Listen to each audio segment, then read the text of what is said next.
kind of in a sweet spot about 8 to 12 inches away. For those microphones up at the speaker podium, it's actually best if those microphones stay out. They pick up the audio the best. What you can do if you are a speaker that's going up to the podium is you can adjust them just up or down, but it's good to keep them in that plane about the arm's width apart. It's what picks up the best sound for the audio recording for our audience members out at back at home right now watching from home, but also for picking up on the audio system. With that, I will go on to say that the Elk Grove City Council welcomes, appreciates, and encourages participation in the City Council meeting. City Council requests that you limit your presentation to 3 minutes per person so that all present will have time to participate. City Council reserves the right to reasonably limit the total time for public comment on any particular noticed agenda item as it may deem necessary. Pursuant to Resolution Number 2010-24, no individual speaker concerning public comment may address the Council for more than 3 minutes. Speaker timer on the podium counts down the individual speaker time remaining and will turn yellow after the first 2 minutes have passed, indicating 1 minute remains to summarize comments. If you wish to address the council during the meeting, please complete one of the blue speaker cards, which can be found at the back of the chamber, provided the Assistant City Clerk prior to consideration of the agenda item. Thank you, Mayor. Okay, roll call, please.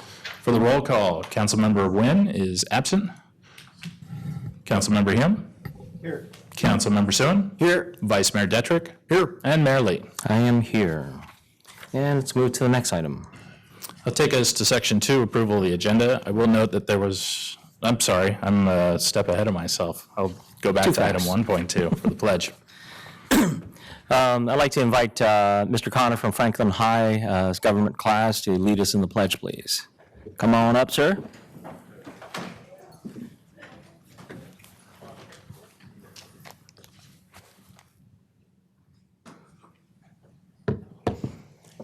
I pledge allegiance to the flag of the United States of America and to the republic for which it stands, one nation, under God, indivisible, with liberty and justice for all.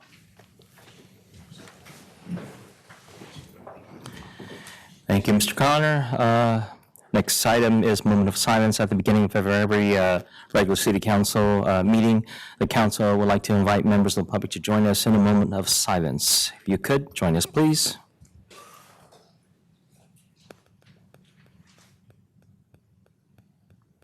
Thank you very much. Next item. That'll take us on to Section 2, approval of the agenda. And I will note there was a staff memo requesting that item 8.17 be pulled and removed from the consent calendar. Move the item, removing item 8.17. Second. Okay, got a motion second, removing 8.17. All in favor? Aye. Oppose? Abstention? Next item.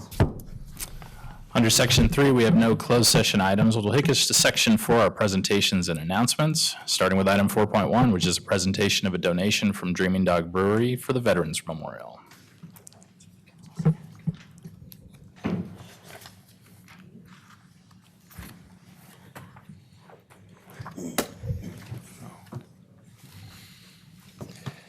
Good evening, council members and Mr. Mayor. Thank you for the opportunity of coming before you this evening.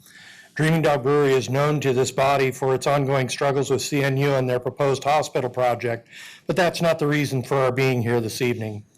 From its inception, my wife and I envisioned Dreaming Dog Brewery having a mission of finding ways to give back to the community.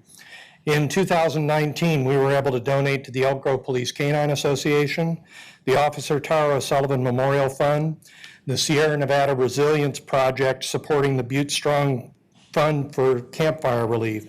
Through the generosity of our patrons and our business activities, our donations have totaled more than $12,000. In 2007, Oscar Akan and others proposed the Elk Grove Veterans Memorial at Elk Grove Park. This project has been sponsored and managed through the Consumers Legacy Foundation. This memorial is to be the largest veterans memorial in the Sacramento region and one of the few memorials that will honor both living and deceased veterans. The memorial is located in Elk Grove Park and serves as a place for meditation and quiet reflection for veterans and their families, and a place where visitors can come and pay their respects to all veterans, both living and deceased. It also provides a venue for Veterans Day activities. Dreaming Dog Brewery is a veteran-owned business. I'm a veteran of the United States Marine Corps and a member of the Elk Grove Detachment 1238 of the Marine Corps League. and the Elk Grove Post 233 of the American Legion and the Sons of the American Legion. As a veteran-owned business, Dreaming Dog Brewery was approached to assist in fundraising for the Veterans Memorial Project. We had a beer that was based on a 2018 Veterans blend of hops created by the Yakima Valley Hops Company, our military working dog Juicy Pale Ale. For the second half of 2019, we sold this product and held back $1 from each sale of this beer, which completely sold out. We are honored to present to the Consumers Legacy Foundation a check for $1,299. It is our hope that these funds will be a catalyst for the continued building of this Veterans Memorial and raise awareness of the need for additional funding for this project. Thank you for the opportunity to come before you this evening and to make this presentation.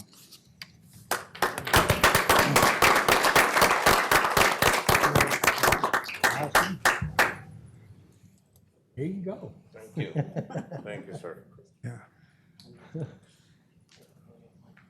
That's a big check. A big check so you can see. Yeah, you know, you got to make it big enough for somebody to see it. All right, ready? Here we go. 1, 2, 3. One more for good measure. Now, Doc's phone. Zoom in a little there, Doc. Okay, ready? 1, 2, 3. One more just in case. Thank you very much. That's good. Thank you, Dave. Thanks. You betcha. Thank you for the opportunity to be able to do this here.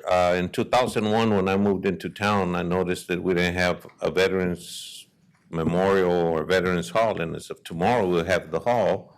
And the Veterans Memorial, which is in process, it's going to be done probably in a year or so after we get more donations. And we're selling bricks now, and we're selling part of the wall. So thank you very much for the support of the city. And all I can say is I'm proud to be an Elk Grovian. Thank you. Thank you, everyone. Congratulations, thank you. All right, next item. Take us to item 4.2, which is the Youth Commission semi-annual update to council.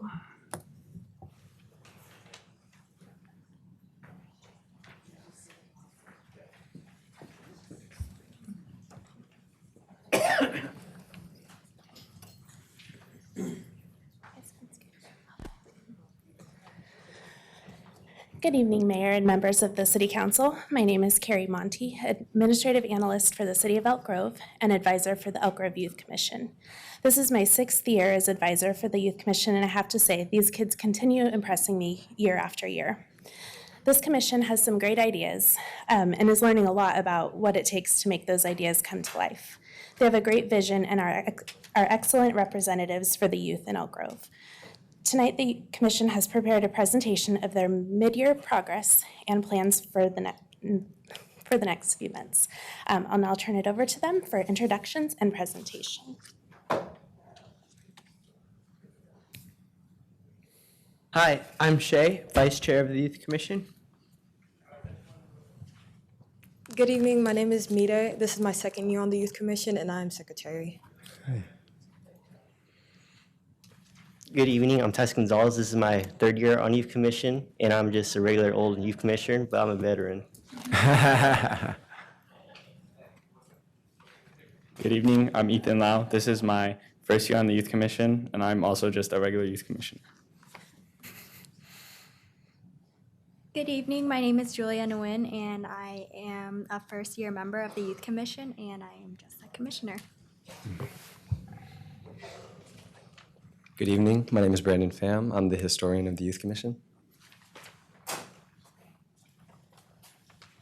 Good evening. My name is Selena Enriquez, and I serve as Communications Officer for the Youth Commission, and it's been a pleasure to work with them, I guess.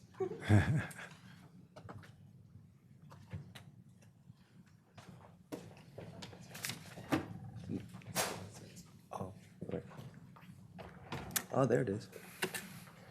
Okay, so since this is the 1st year on the Youth Commission, I didn't really know what it was about going into it, but now that I've gotten a chance to work with them and organize events, these are the 3 main goals, and that is to represent the interests of teens, host events for teens and the youth in our community, and attend to the needs of teens. And we do that in various ways, which we will talk about today. To recap what we did in 2019, we had a summer retreat, Party on the Palms, the Teen Forum in collaboration with CSD, the Illuminations Festival, and the Seasons of Giving food drive.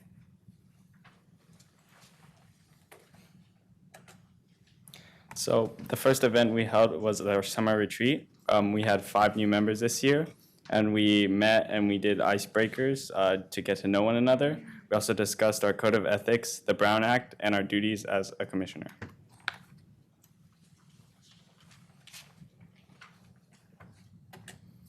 And our first official event of the year was a Party on the Palms. This is by far our most well-known, successful, and well-attended event. It is students from ages 13 and 18, grades 7 through 12. You need an ID to require an event. So and like once you get in, there's like a very amazing and very fun carnival games, food trucks, and that sort. A DJ, foam pit, and live music where just teens can have a good time with an old traditional block party.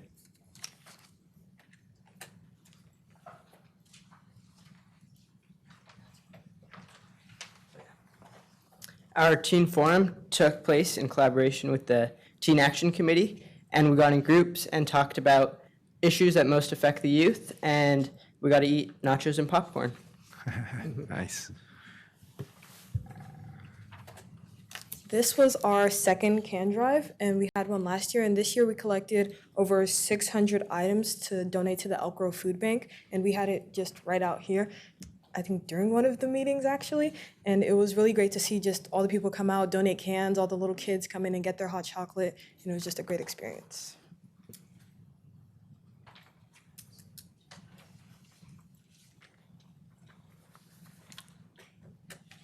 So for March, we have planned a Meet Your Local Government Officials event, and here you can meet and greet your local government leaders who represent Elk Grove, and the Sacramento County Office of Education will facilitate discussions regarding the census of 2020 and voter education.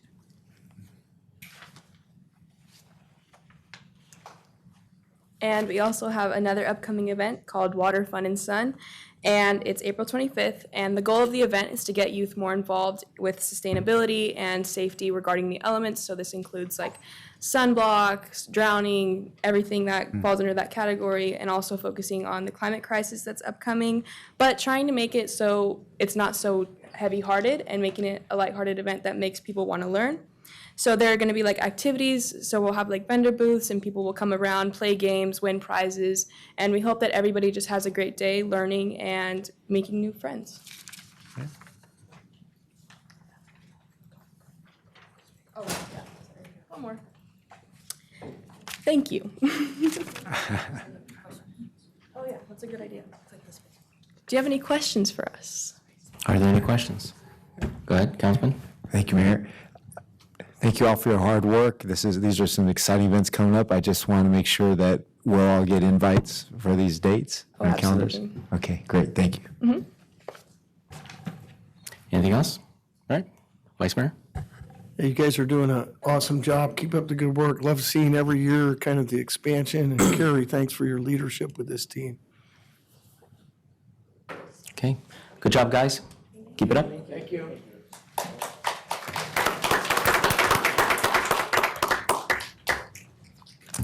All right, next item. Next will take us to Section 5, public comment. Okay, public comment. Ladies and gentlemen, I realize that there are a number of you who have signed up to speak. I want to remind each and every one of you that there are 3 minutes allotted to each and every one of you. After 2 minutes, the timer will change color to yellow. That's an indication that you should be summing up your comments. Again, this is not a debate. This is an opportunity for you to voice some of your concerns, and if the members of the council wishes to, they could direct staff to address the issues. So that being in mind, let's bring up the first person, Brian Erickson.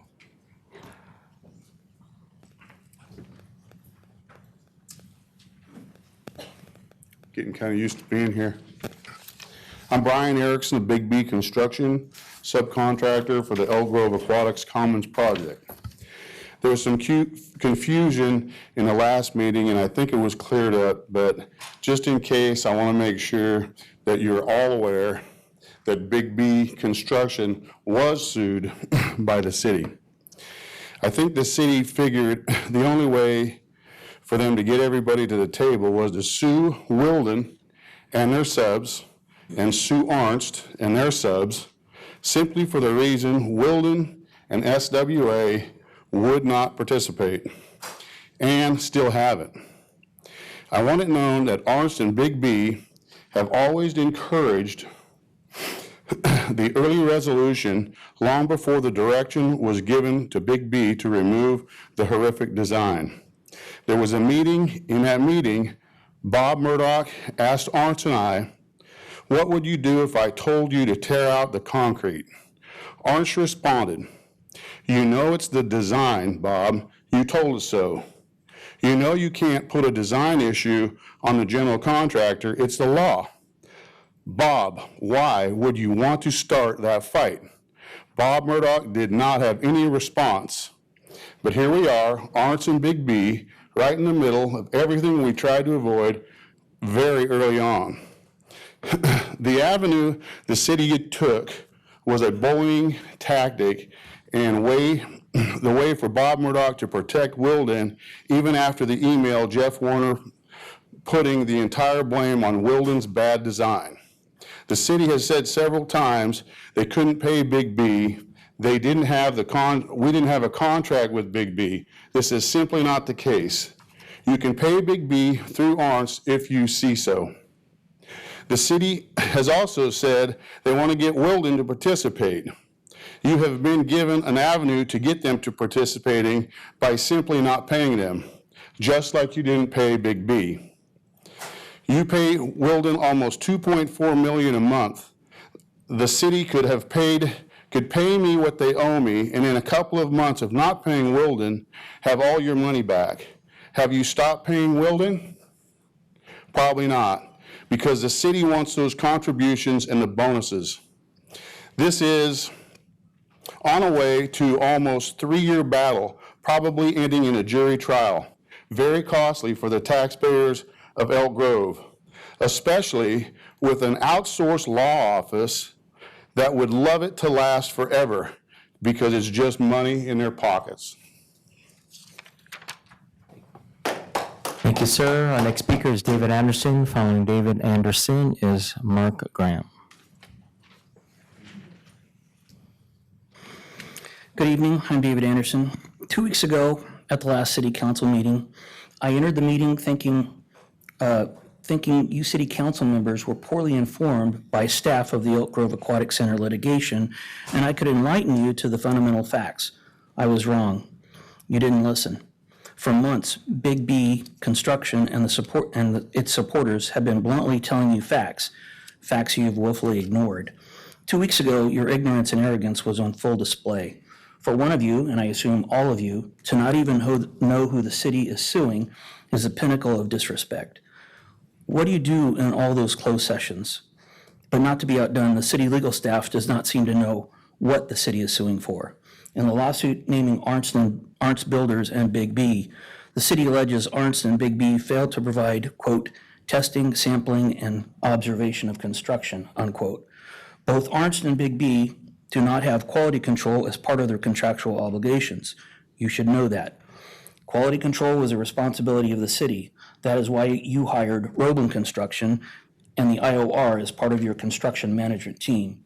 You should know, but I'm sure you don't, that Roblin and the IOR did not issue any deficiency notices or notices of noncompliance regarding the concrete construction. Yet Roblin has not been sued for their work on the Aquatic Center, indicating the city thinks they did a good job.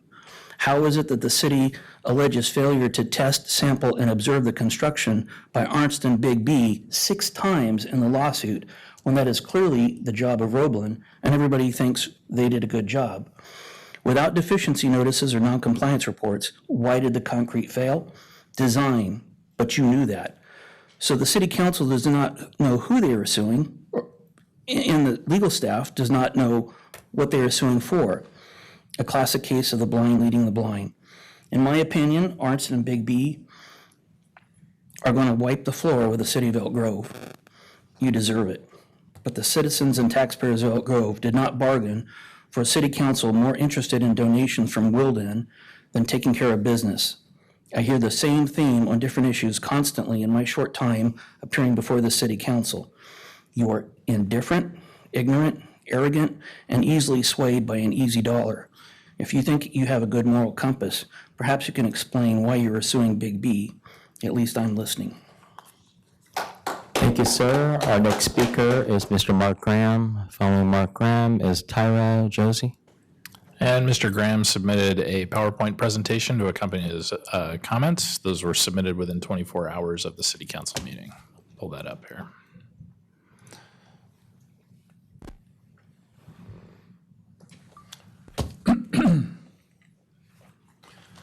Good evening, Mayor and Council. Mark Graham, Elk Grove. This is my request to the city regarding cell antenna permits. Pursuant to sections 4.1 and 4.3 and recital D of the city's master license agreements with both AT&T and Verizon, the city should require the companies, as a condition of the city issuing cell antenna permits, to provide proof that they have completed an initial environmental review for each cell antenna application. In other words, to say to AT&T, according to the terms of our agreement, we will not issue any cell antenna permits to you until you show us that you have complied with NEPA. AT&T will be fine with this. They already agreed to it. This is my argument in one slide.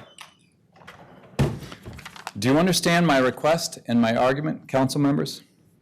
What happened last time was, once again, the city attorney deceived and misled you, and none of you seem to notice.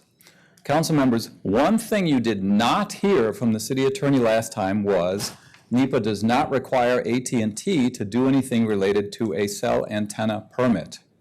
He did not say that. That would be a false statement, although very specific.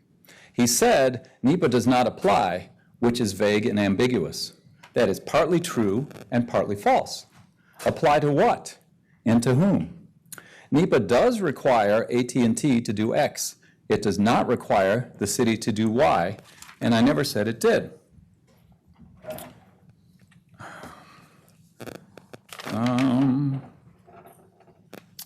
There we go. Mr. Berman and Mr. Hobbs, I'm asking for a meeting with you. Our last meeting was January 31st of last year, and we have never met to talk about this. I have information to discuss with you. We will find out where we agree and where we disagree on NEPA. I think we're going to find out that we agree on it in many ways. I sent you a meeting request today. In particular, I want to talk about the MLA sections 4.1 and 4.3 and the following questions. Number one, what does NEPA require the companies, AT&T and Verizon and so on, to do in terms of environmental review for cell antenna permits? Number two, what do sections 4.1 and 4.3 of the MLAs require the companies to do regarding NEPA in securing cell antenna permits from the city? Number three, as a condition of securing permits from the city, does AT&T have to comply with NEPA? There are other things I want to discuss with you as well, such as changes to the zoning code and so on. Now, for us to discuss this behind closed doors is one thing, and it is valuable, but you, the council members, are the elected council members. You are the ones with the votes. You are the ones who really need to know the true answers to these questions. I am asking the council to direct your staff to answer these questions tonight, these specific questions. Will you do that, council? Thank you, Mr. Graham. Our next speaker is Tyra Josie, and following Tyra is Siddhant Saxena. And again, if I mispronounce your name, please correct me. I do appreciate that.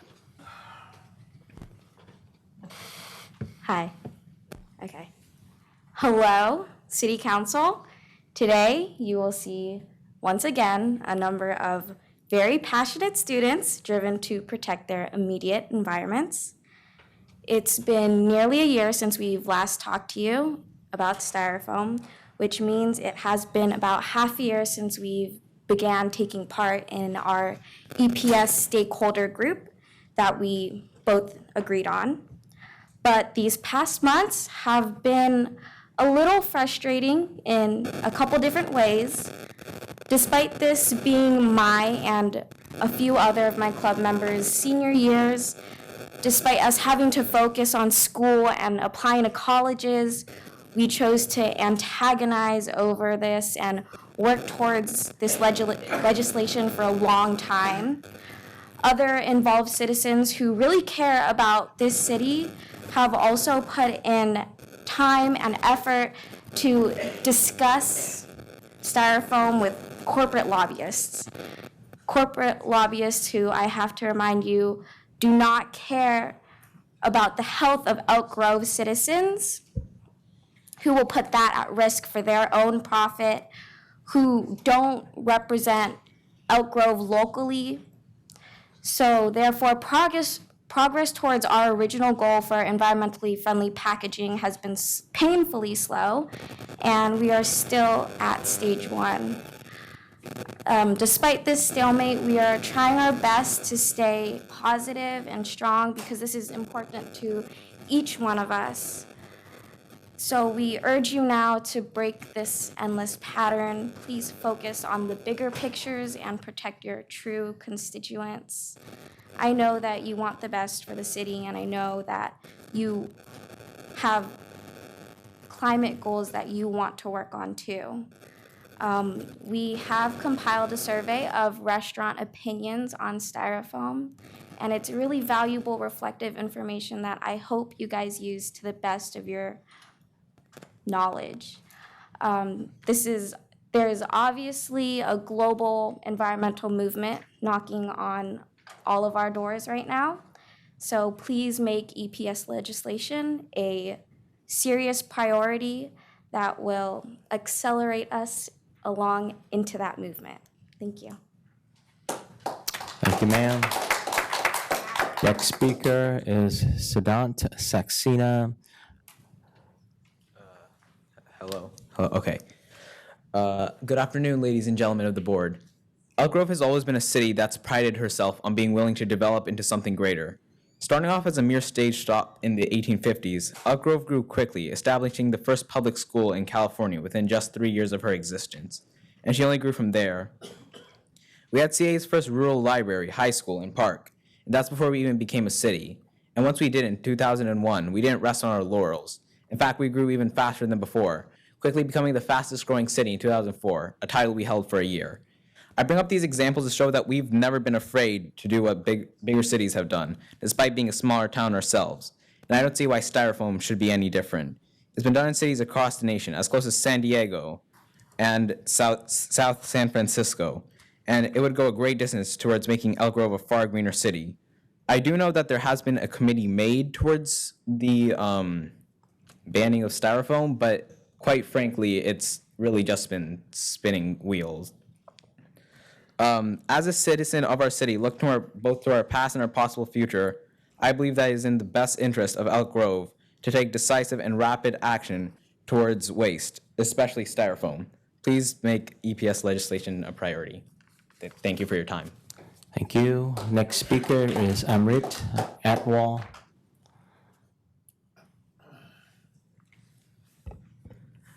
Good evening, City Council members and the Mayor. My name is Amrit Apwal. My team came a year ago and we talked about banning styrofoam. All of you created a committee, but it hasn't led anywhere. So as a club, we decided to go interview the restaurants in Elk Grove.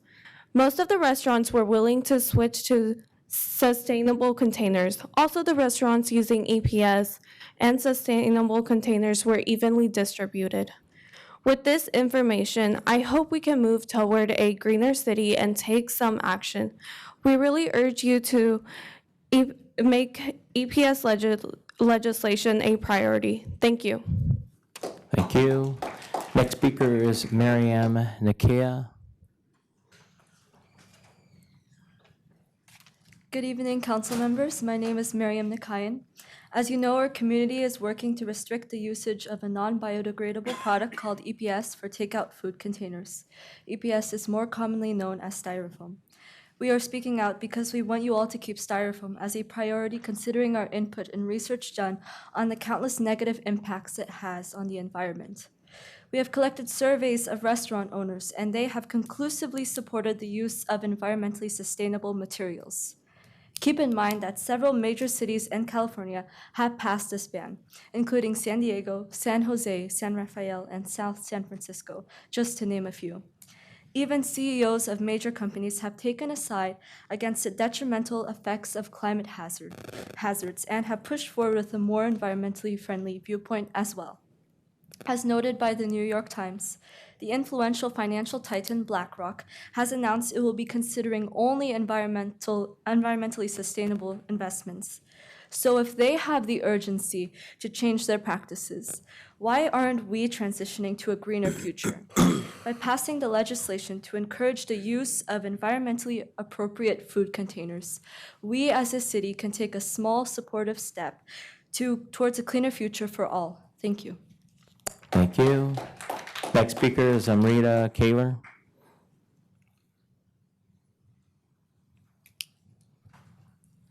Good evening, council members. My name is Amrita Kaler. As a part of the EPS committee, my fellow peers and I have come to the conclusion that EPS should be a piece of legislation, as we have gathered the opinions of citizens and restaurants through a survey formed by the Elk Grove and Consumnes Oaks High School Student Environmental Clubs. In this survey, we asked how people felt if we were to remove styrofoam from the city. Unsurprisingly, we received an overwhelming amount of support from those who took the survey.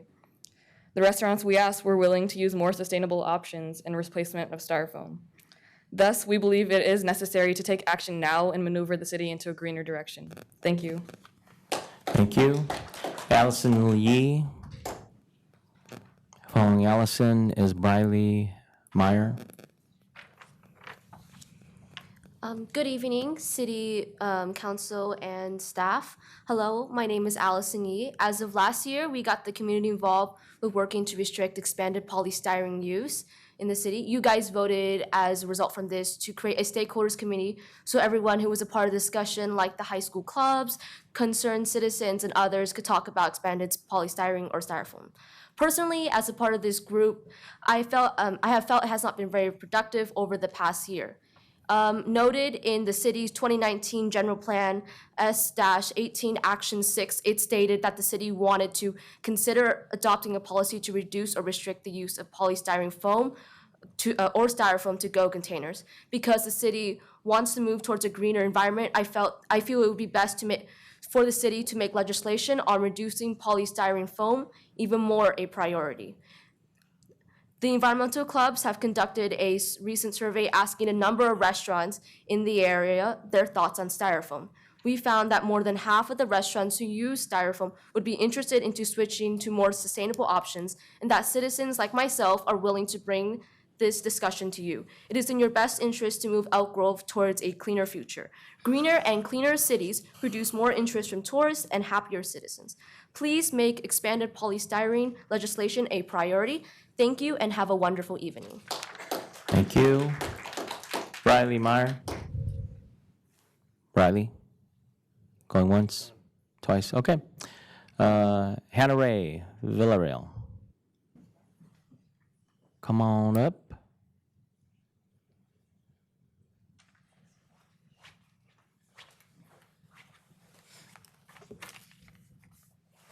Good evening, council members. I'm here today to voice my concerns towards the ineffectiveness of the EPS committee and the importance of the EPS legislation we're trying to implement across Elk Grove. The purpose of the EPS committee was originally intended to aid in the implementation of the citywide ban on the use of styrofoam in restaurants in Elk Grove. But it's completely deterred from this and become an unproductive committee filled with barriers. We wanted to discuss how to implement the styrofoam ban, but this committee has turned into a discussion about whether we should implement the ban at all. We need a ban on styrofoam. There should be no discussion on the validity of this. That is not the purpose of the committee. Scientists have predicted that by 2050 there will be more plastic in our oceans than fish.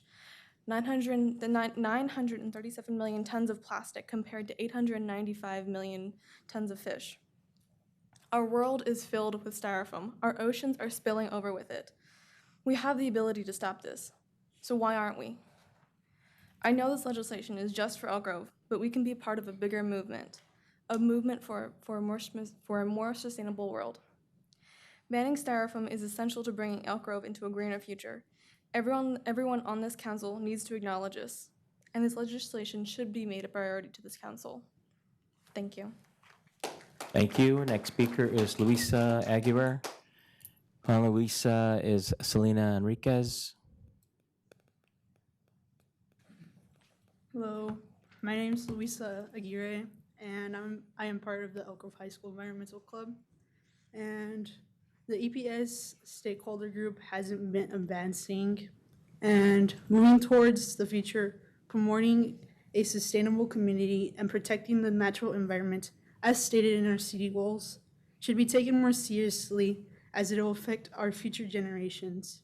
It should be the city's priority in making this a real piece of legislation. Thank you. Thank you. Selena Enriquez. Following Selena is Addie Partington. So I was here a couple months ago, talked about the same thing. We weren't getting very far. We had this survey going on, but we had been talking about it since day one that we were going to get this survey done. And all due respect, but I feel it as if it's a waste of valuable Elk Grovian time to be a part of this stakeholder group, as it's not really a discussion about whether or not we're protecting Elk Grove. It's a discussion about who's right and who's wrong, and that's not what it's about. It's about the health of our community. And it's not our job as teenagers to be worried about whether or not you guys are taking our future into good hands or whether or not you guys are passing valuable legislation. A lot of my peers should be applying to scholarships right now. They shouldn't be in this room worrying about whether or not you guys are going to be taking care of our environment. But we have to be here because sometimes things don't go as expected. And I just hope that as my peers have showed up today and given you their valuable time, I hope that you give us yours as well and take this into consideration and really let's get something done, because Elk Grove I'm very proud to live in Elk Grove, and I plan on coming back here after college because Elk Grove has given me an opportunity that I didn't have growing up in Stockton, and I hope that you can understand that we all have a very big passion about making Elk Grove a better place. Thank you. Thank you. Addie Partington. Following Addie is Arjat Atwal.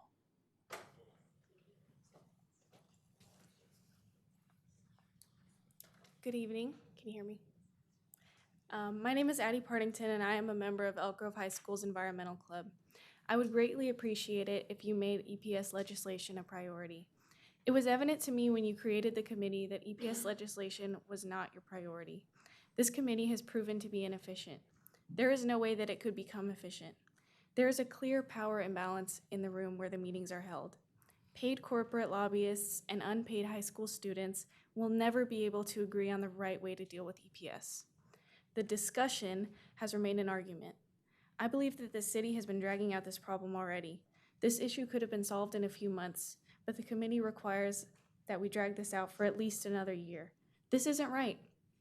Because this committee is dragging its feet and refusing to make any changes, we have had to take this issue into our own hands. The students of Elk Grove and Cosumnes-Oaks high schools have taken it upon themselves to do a restaurant survey on opinions about sustainable packaging as opposed to EPS. The results are in our favor. Restaurants who use sustainable food packaging have not had any complaints. Customers who notice the use of sustainable food packaging really appreciate it. I really don't believe that a few more cents for sustainable food packaging should be the deal breaker. Once again, I ask that you make EPS legislation a priority. Thank you. Harjat Atwal. And then following Harjat is Lynn Wheat. Hello, my name is Arsho Atwal, and I am currently attending Elizabeth Pinkerton Middle School. I am here today because I believe that styrofoam, also known as EPS, should be banned in Elk Grove. I believe that EPS could cause health problems to our young ones and is environmentally contagious to animals. Please take some action and make EPS legislation a priority. Thank you. Thank you. Lynn Wheat. Following Lynn Wheat is Ian Stewart Vital.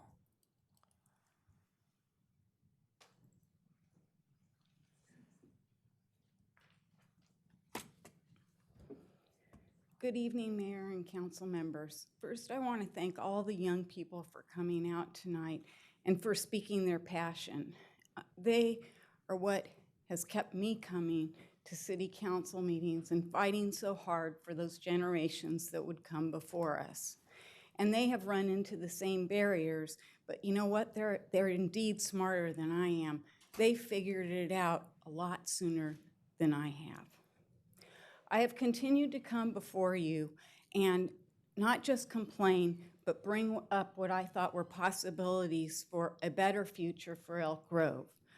As a matter of fact, in 2012, I ran under Let's Make Elk Grove Better, not necessarily bigger, recognizing that we needed to put money into what existed instead of expansion. I've considered running for Elk Grove City Council District 3. I reached out to a friend of mine. I was talking to her about all the concerns that I had. Well, I'm a registered nurse, and she said, Lynn, all the things that you feel for your city and the residents that you care about and that passion you exhibit is public health issues. You care about the general public health issues of today and in the future. I've had many struggles along this way, but it has indeed been the people of Elk Grove that had kept me living here because I truly, truly care. And so I've come to a decision, and it was not easy. I've had to weigh a lot of things. But tonight, this is how good God is. He brought these teenagers out here just so I know that I can have the power to be challenged, and I can have the power to overcome the greed that operates this city. And so tonight, I just want to let you know that Lynn Wheat is running for City Council District 3, and I have filed my paperwork. And I also recognize I can't do it on my own $1,000.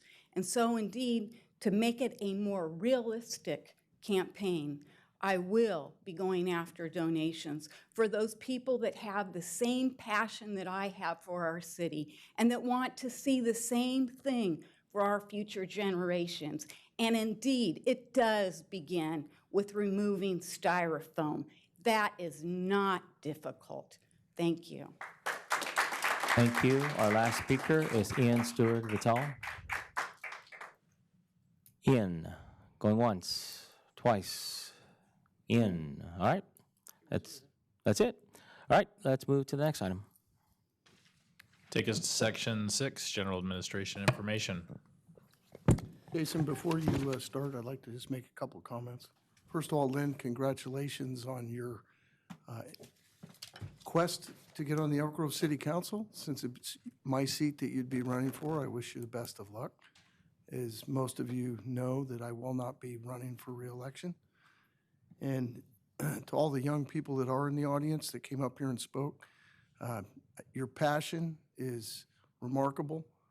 Your persistence is remarkable. And the quality of what you brought to the podium is way better than I tell you I ever had when I was your age. So you guys are on the right track of life. And we'll have future agenda items that I'll bring up later, and I'd like to get a report back, but I'll bring that issue up during our future agenda items. And to answer Mark, anything that's not on the agenda, it's not open for discussion. So that's why we don't really use public comment for opening it up for discussion. Those are items that have to be agendized, or the items that you discuss that you'd like to bring up with our city manager and city attorney would have to be done separately unless something's agendized in the future. Sorry, Jason, go ahead. All right. Good evening, Mr. Mayor, Vice Mayor, members of the City Council. A few items to note.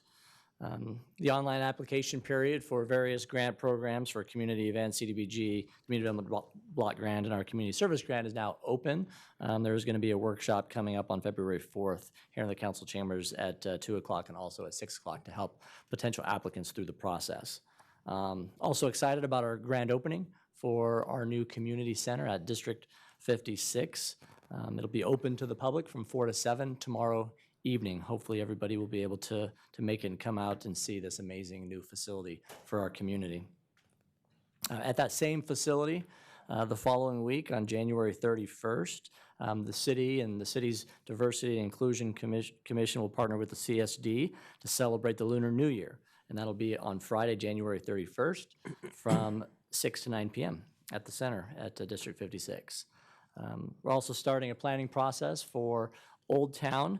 City staff will host a workshop at the Elk Grove Library next Tuesday, January 28th at 6 p.m. to solicit input for an update to the city's Old Town special planning area. Members of the public are invited to attend. Also, the application period for Planning Commission vacancy is now open. Members of the public are invited to submit applications prior to 5 p.m. on February 5th. Applications can be submitted to the city clerk's office. And finally, the online nomination period is now open for the Mayor's Volunteer Awards Program. Any individual, group, business, agency, or organization whose volunteer activities directly benefit the Elk Grove community are eligible to apply. Nomination forms are available online at the city's website, elkgrovecity.org. Applications are due no later than March 6th, and I'm happy to answer any questions that the council might have. Any questions? There are no questions. Thank you. All right, let's jump right in. Let's start off with Councilmember Nguyen. Thank you, sir. I will be brief. I want to thank the youth for coming out and speaking once again. I believe Councilmember Soon and you and I are on the ad hoc committee for this. Am I correct? I'm wondering if maybe, do you all have a mentor, somebody that's here with you, a teacher that's here with you, that's working with you? Oh, perfect. Maybe Councilmember Soon and I can meet with the youth and kind of talk to you a little bit more about the process and where we're at and what we're looking for. I know that the Vice Mayor said that he's going to get this agendized, but if Councilmember Soon and I can maybe get our schedules together and meet with you, and maybe you can pull some of the young people out tonight. And I'd like to hear more about the process. I know you only all got 3 minutes to talk about it, and if we can maybe sit in and have a deeper discussion with you guys, would that be okay? So, Councilmember Nguyen, I was asking Mr. Murdoch as well when the next committee meeting was scheduled so that we could try to attend, but either way, we'll schedule a separate meeting or tag on to the next one. Perfect. Yeah. Okay, great. Thank you.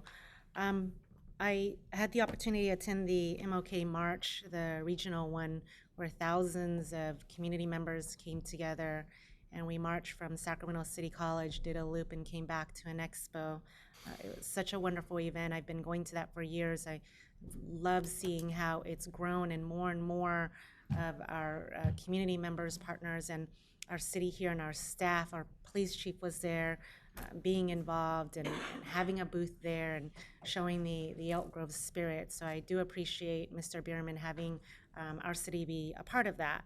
And lastly, I'd like to, we had a lot of young people out here talking about the future and the health, and Ms. Linweek talking about public health. And about a year and a half, almost 2 years ago, I came to the council and asked if we can get educated on putting an ordinance to ban the outdoor smoking at patios, for instance, like Jack's Urban Eats or even coffee places. And so that successfully passed. And now I'm working with an organization, the same organization that helped me bring this to the council a couple of years ago, about bringing an ordinance to either restricting or banning the sale of menthol and flavored tobacco, more so related to vaping devices as well, because as you know, they've become very creative in doing flavors such as birthday cake, unicorn, mint, and things that young people are attracted to. I'm in no way in favor, never lit a cigarette. I have no idea how to light a cigarette. I wouldn't know which way to light it, but what I do know is that I've been around folks that have used vaping devices, and it does smell delicious. Now, I'm one that eat my dessert before my dinner, and so when you smell the unicorn flavor or the vanilla flavor, it makes you want to maybe try it as well too. And I know young people, this is something that young people would look into. I also know that some of the tobacco companies have started putting out scholarships and having young people, as you talked about scholarships earlier today, talk about how this can benefit our youth, the vaping devices. And to me, that's just wrong in every way. And so to kind of cut this short, I'd like to possibly see if we can get Saving Our Legacy, the organization that advocates for a healthy, smoke-free community, come to a council meeting and talk about educating our community, ourselves here, about the effects of these flavored menthol tobacco uses, vaping devices, and then talk about possibly putting an ordinance banning or restricting the sale of these flavored tobacco-related products here in our city. I'd support that. Yep. Okay. Thank you. All right. Let's jump to Councilmember Hume. Thank you, Mayor. I believe it was last Thursday or Thursday before last, we had the Sacramento Transportation Authority meeting. It was the day after last council meeting, where we heard comments from the public as well as from board members on the draft expenditure plan for the potential sales tax measure. We will have 3 meetings in February coming up. Maybe Councilmember Soon can speak to that. Councilmember Soon was elected as the incoming chair of that group, so congratulations to him. And then that same day went from there to a meeting for paratransit that went later than I had hoped it would, and so I wasn't able to make it to the Hall of Fame recognition that evening. And then on Monday, had an RT board meeting. Nothing to report with respect to Elk Grove from that. And this morning was a sanitation board district meeting. Again, nothing to report respective to Elk Grove other than the fact that my chairmanship of that board has concluded. That's all I have. Thank you. All right, Councilmember Soon. Thank you, Mayor. Yeah, as Councilmember Hume mentioned, I don't know if congratulations for chair or not, just because it's a pretty daunting task ahead of us right now. So as he mentioned, there's a lot of conversations going on about potentially $8 billion expenditure plan for transportation and traffic relief projects in Sacramento County, and with all the cities within that county. So we have a few meetings coming up this month, and we'll continue the dialogue. We have for the teens or the young folks in the audience, there's a subcommittee for that as well. And so take some solace that a lot of frustrations and hard conversations happen in a lot of different subcommittees. So you won't be the only one. We have had a SACOG meeting, Sacramento Council of Governments meeting. Nothing to report out there. And then I also want to thank Jason and city staff for participating and organizing folks to come out and participate at the MLK March. It was great to see so many Elk Grove residents out there in solidarity with everyone from around the Sacramento region. That's it. I'll just keep it short. Thanks. Okay, Vice Mayor. Thank you, Mayor. Yeah, I attended the Elk Grove Chamber Gala, the BIA Awards Dinner, the Hall of Fame event, and the MLK Breakfast. All great community events. But the item I really want to get to is what I brought up earlier about the some follow-up on the styrofoam. If we can get consensus after Councilmember Nguyen and Soon, if you'll, once you've completed your meeting with everybody, coordinate with Jason and to come back with a report to the council and possible next steps that we could possibly look at. Yeah. With whatever the recommendations are from the committee. I agree, it has taken too long, and we need to push this a little bit. That's all I have. Okay, Vice Mayor, I'd like to chime in a little bit on that. I've had some sporadic conversations with a number of students, and what I'm hearing is that there's not any progress in the committee. So I'd like staff to dive a little bit deeper and certainly share in a report with the council as to what seems to be the barriers. What I'm hearing from the students is that the adults are not listening to us, and I hear what you're saying, and I understand why you're frustrated. So thank you for coming to council and giving us this report, because I think it's pretty clear from this council that we want to hear from staff and try to figure this out with you. So good job. A couple of other things I'd like to highlight. Lunar New Year festival all over the city.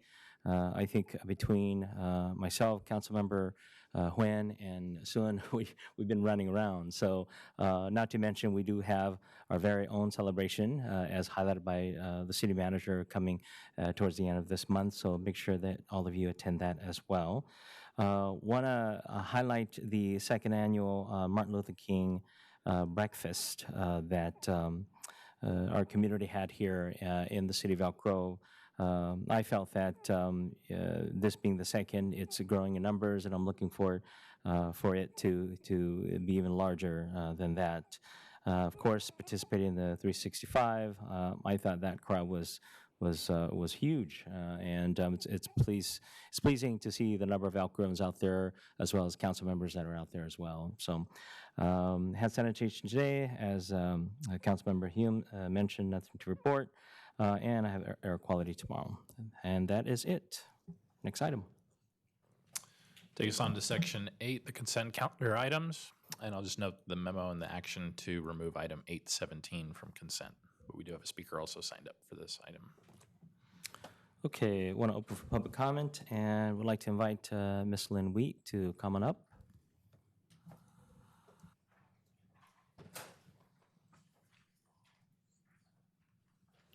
Good evening. I would like to have 8.6, 8.7, and 8.15 pulled for a little bit of discussion. I think it's important when we set up priorities, the city priorities, and we look at how we're spending our taxpayer dollars, that some of our accomplishments should be discussed.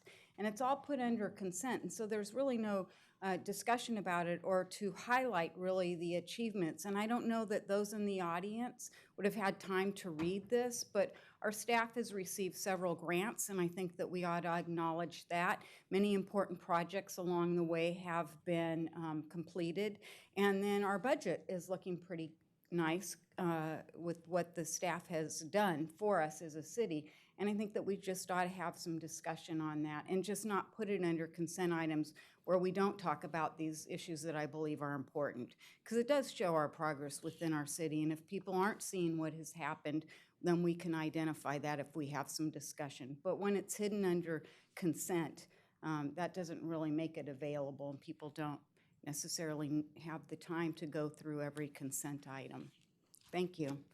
Okay, thank you, ma'am. And seeing no additional speaker, want to close public comment and council deliberation and direction. I'll move consent. There's a motion, and with a note that 8.17 is have been removed. And there's a second. All in favor? Aye. Opposed, abstention? Next item. Take us on to section 9, our public hearing, starting with item 9.1, which is a public hearing to consider annexation into Community Facilities District number 2006-1 for maintenance services for the annexing area for the Bruceville Meadows project.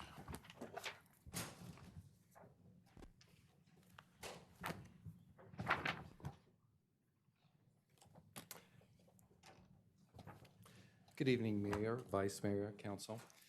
I am Brad Kane, your Director of Finance and Administrative Services, and I have a brief presentation on the annexation you are considering tonight.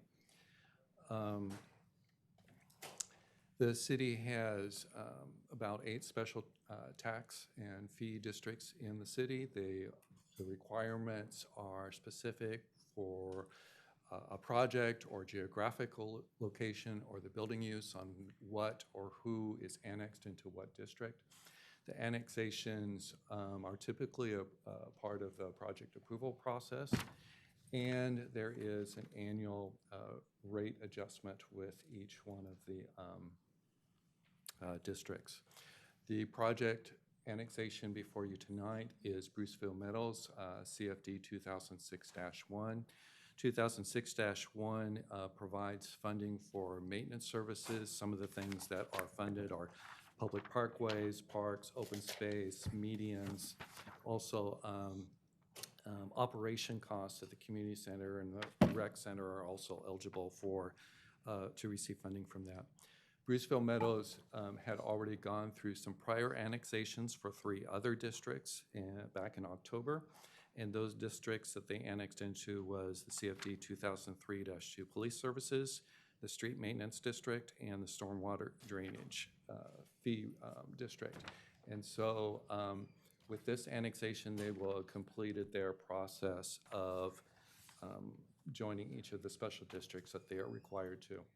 Specifically about the project, Bruceville Meadows is located in the southern part of the city, very southern part of the city, toward the western side. It's a residential project. It has 332 single-family units, and the annexation is the CFD 2006-1 maintenance services, and I'm available for any questions that you might have.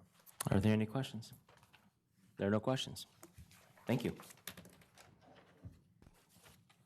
Okay, at this point, want to declare a public hearing, CFD 2006-1 open. And want to open for public comment. I do not see any members of the public sign up to speak. So I want to close public comment and declare a public hearing for CFD 2006-1 closed.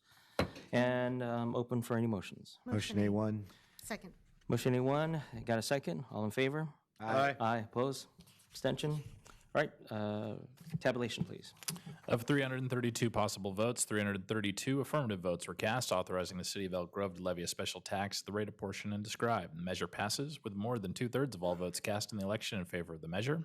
A resolution declaring the results of the elections available for council consideration. Okay, I'll entertain the next motion. Motion A2. Second. Got a motion second. All in favor? Aye. Opposed, abstention? Right, go ahead. Motion A3, introduce and waive the full reading by substitution of title only, an ordinance levying and apportioning the special tax and territory annexed to Community Facilities District number 2006-1, maintenance services, annexation number 56, and amending Elk Grove Municipal Code, section 3.19.010. Got a motion, is there a second? Second. There's a second. All in favor? Aye. Opposed, abstention? Next item. That'll take us on to section 10, our regular agenda action items and recommendations, starting with item 10.1, which is to consider an endorsement of the proposed Sacramento Homeless Policy Council and appoint one council member to serve as a representative on the Sacramento Homeless Policy Council. All right, good evening, Mayor and council members. I'm Sarah Bontrager, your Housing and Public Services Manager. I have just a brief presentation explaining the purpose of the Homeless Policy Council. To start off, just a little bit of background on the status of homelessness in the region. Last year, we did our biannual 2019 point in time count. We found a little under 5,600 homeless individuals in the county, a 19% increase over 2017's count. So we are seeing homelessness go up. The question was asked in that count of the folks that we talked to, 93% were from Sacramento County or were long-term residents of Sacramento County. And given that that's just a point in time count, over the course of a year, we could expect about 10,000 to 11,000 people in our county to experience homelessness. When asked what was the top issue for them, addressing affordable housing was the number one issue that folks mentioned as a challenge for them. So, as you know, I'm sure you follow a lot of the media. There's a lot of talk of homelessness here in California and in Sacramento County. Many of the jurisdictions are pursuing some different strategies. Some are pursuing things similar to what we've done with transitional housing here. And there's a lot of new state funding that's coming out. A couple of big resources coming to the county, the Continuum of Care, the city of Sacramento. And future funding, we think, is really going to stress regional cooperation. So all of that has led to the desire to form a homeless policy council that would really provide a more collaborative opportunity for particularly elected officials to get together and provide some strategic leadership on homelessness issues. It also provides an educational forum. Participation in the Homeless Policy Council is voluntary, and the city could choose not to participate now or to not participate at some point in the future. And it doesn't actually bind the city to anything. So none of the decisions or the strategies are are binding, the city would still retain its full control over local decisions on spending. So a little bit about how the Homeless Policy Council would collaborate with some other entities in the county. The idea is that the Homeless Policy Council would be primarily made up of elected leadership, and looking at strategic alignment within the county and how we can better integrate the services that each jurisdiction is providing, and also provide a little bit of accountability. Is our system working? How could we be doing better? Looking at issues like that. We currently have a funders collaborative, which is made up of jurisdictional staff. I'm a part of the funders collaborative, which we've used as kind of a learning laboratory, an opportunity to test out some different projects and ideas, and really working on creating some common operational standards around navigation, around sheltering, around permanent housing, so that when folks are out there working, they're all working with the same resources and the same assumptions. And then we have our Continuum of Care, which is kind of an operational entity. It includes a lot of providers and staff of local jurisdictions, and also health systems, which are really becoming quite interested in homelessness issues. The Continuum of Care oversees a lot of the HUD funding that the region receives, and is responsible for the coordinated entry system that allows folks to get into housing resources. And so all of those efforts would collaborate and provide a little bit of a different perspective, but work together to strengthen the way that we're addressing homelessness locally. So the proposed composition of the Homeless Policy Council provides one seat for an elected official from each of the cities, except for Sacramento, which is proposed to get 2 seats, and Sacramento County is also proposed to get 2 seats. So here you can see who all of the cities who have signed on have chosen representatives. Ileton and Galt are not currently participating, but all of the other cities and the county are participating. There's also a seat on the Policy Council for the chairs of the Sacramento Steps Forward Board and the Continuum of Care Board. So logistically, the schedule for this council is that they will meet 3 times a year. It's most likely a daytime meeting of a few hours, and they anticipate having the first meeting in March or April of this year. Sacramento Steps Forward, which is our regional nonprofit devoted to ending homelessness, has stepped up and volunteered to provide the staffing for the Homeless Policy Council. And they've also provided some ideas for potential agenda topics, policy direction on our homeless response system, on our sheltering system, looking at the coordinated entry system, and looking at the performance overall of our system and our homeless plans and programs that various folks are implementing. So the staff's recommendation today, because there really is there's no financial implication for us in participating in this. It's a good opportunity to be involved in the regional approach to homelessness. Our recommendation is that you endorse the Homeless Policy Council and appoint one council member to serve on that council. I am happy to answer any questions. Are there any questions? Go ahead, Councilman. Quick question. Thanks, Sarah, for all your work. I know you're passionate about this, and you're one of the leaders in this field. I was just wondering about the governor's recent executive order on it. Are you familiar with that? Plenty State Resources. Have you guys talked about how you're going to work with those agencies as well? Yeah. So I think at the staff level, there is a lot of collaboration happening. One good example of that would be on the county's flexible housing pool program that they recently started implementing. Elk Grove got 10 referrals into that program, which is really intended for the highest users of public services. For us, that means the folks our police department interacts with and our public works department interact with most frequently, cleaning up camps, addressing trespassing. And so we were able to work with them and get these 10 referrals into that system. And we are starting to see our folks get contacted and actually get housed. some of those folks who have been here for 10 years or more, and creating a lot of public nuisance issues. So we hope to continue that collaboration, and I think that the idea behind the Homeless Policy Council is to provide that collaboration not just at the staff level, but also at the elected officials level. Okay, thank you. Okay, no other questions? Vice Mayor? Yes, Sarah, thank you for being part of the team on this and sharing part of the whole concept of this. I think it's a great concept. It's a regional issue, and we've kind of been bantering back and forth on our own terms, and everybody trying to come up with a little bit of their own plan.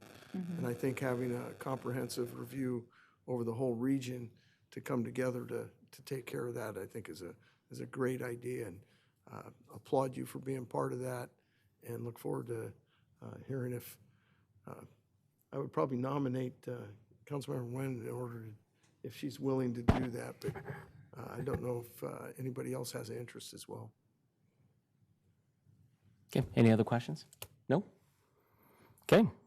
Want to open it for public comment, seeing that no members of the public signed up to speak. Want to close public comment, and we have a nomination on the table. I think I'm gonna Rochambeau with Councilman Sim because he's looking like he wants it too.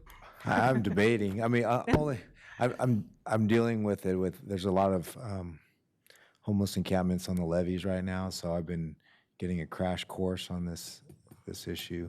But I certainly have a lot on my plate too. So if I think you the want question it, is whether you can attend meetings during the day. That's probably the biggest challenge.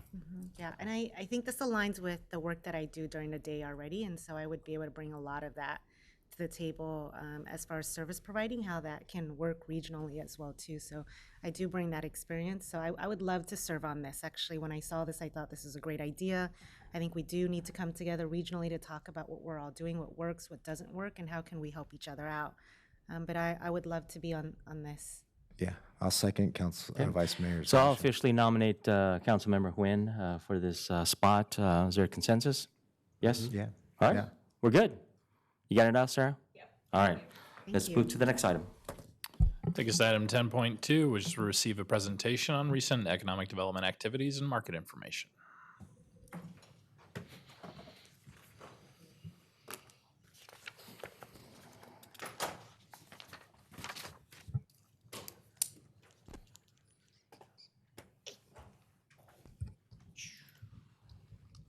All right. Good evening, council members, Mayor Lee, Vice Mayor Detrick. I'm Daryl Doan. I'm the city's Economic Development Director. We come before you every January to give you an update of all of our economic development programs and activities. We were here last January, as you may recall. This is our Office of Economic Development. We have 3 FTEs as well as a city manager, and we are an office in the city manager's department. This is our budget. General fund budget is on the left, and then the department's budget is listed there. For comparison, this year, FY 19-20 and the adopted budget, total for operations and personnel is just under $1 million, and last year it was just over $1 million. We've tended to be trending down on the operations budget as I spend more time here and we get better at kind of predicting our expenses. And our budget utilization rate is around 70% in any given year. And then our incentive funds, which are netted out of operations, they are separate. As you can see, we have a healthy fund balance in our incentive funds. I think this is probably the most money we've ever had in those funds. We've had some deposits placed in those funds recently as a result of the reserve policies that you all adopted recently. And so that is good. We have a little bit of a community chest to try to attract some businesses here. This is our mission. It is to ensure a robust and diverse economy that returns value to the city and its residents and is positioned to weather the ups and downs of the broader economy. That is a mission statement that you all adopted at the 2017 Council Retreat for Economic Development. These are our 7 strategic focus areas. You've seen this before. Target industries at emerging employment centers, developing and growing lifestyle amenities, supporting our startups and small businesses, workforce development, visitation, growing ourselves as a visitation destination, exhibiting regional leadership, and marketing and branding. And again, you adopted those 7 focus areas at the 2017 council retreat. And these are our outcomes. This is how we measure our success of all of our activities. First is the degree to which we attract capital investment to the city. And second is the degree to which we contribute to the growth of the city's commercial tax base. Those are sales and use taxes, property taxes, hotel taxes, and utility taxes primarily. And then we also measure outcomes based on jobs and the number of jobs that we attract to the city. And we also measure jobs by payrolls as well as numbers of jobs. So you'll see some of those numbers going forward. So what I'd like to do now is give you a business development update. This is our results of our business retention, expansion, and attraction activities, and this covers the last 18 months. You'll recall last year we provided some very comprehensive data that actually went back 5 years. And so now we've scaled that down to just the last 18 months because last year that's where we left off in July of 2018. And going forward, we're going to move to just a calendar year cycle now after this update. So next January, you'll see this on a calendar year basis. So you may remember this slide from last year. This is our business development process. This is what we do and how we do it in terms of attracting business here.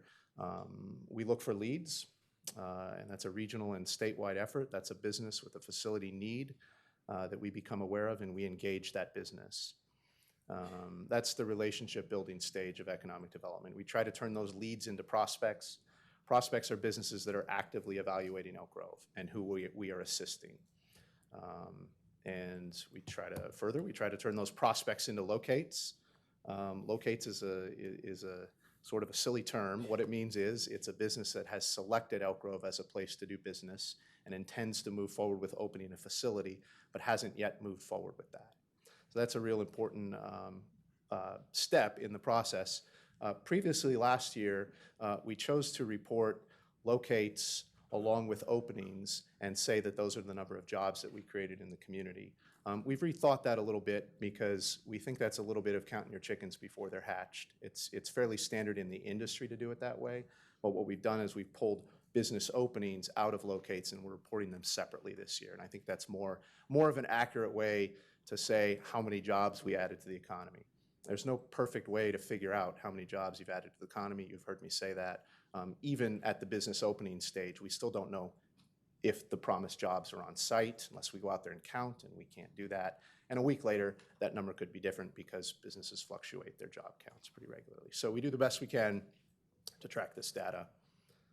And of course, an opening is somebody who opens their facility. That creates future expansion opportunities for us to engage them on that front. It also creates opportunities to retain that business because we have a relationship with them through this process. And then that success of those openings grows our brand, and that creates more leads, and round we go. So I want to touch on our prospects. So we have prospects and locates, and those two things put together are our pipeline of businesses. And then we have openings and we have closures. So that's what I'm going to cover now next in this next section. So prospects, again, those are companies who are actively evaluating Elk Grove, and most have shortlisted us. So we're beyond the relationship building and the lead generation. We're actively engaged with this company, and through some process, either theirs or ours, they have said, we're really interested in being here and you're on our short list. So our list of prospects over the last 18 months, or actually, I'm sorry, our list of prospects currently includes 29. So we have almost 30 businesses that we are actively engaged with and helping them to make a location decision and choose Elk Grove. That list of prospects has the potential to generate just over 3,700 jobs. Those are either estimates that we develop based on facility capacity, or they are estimates that the company has provided us.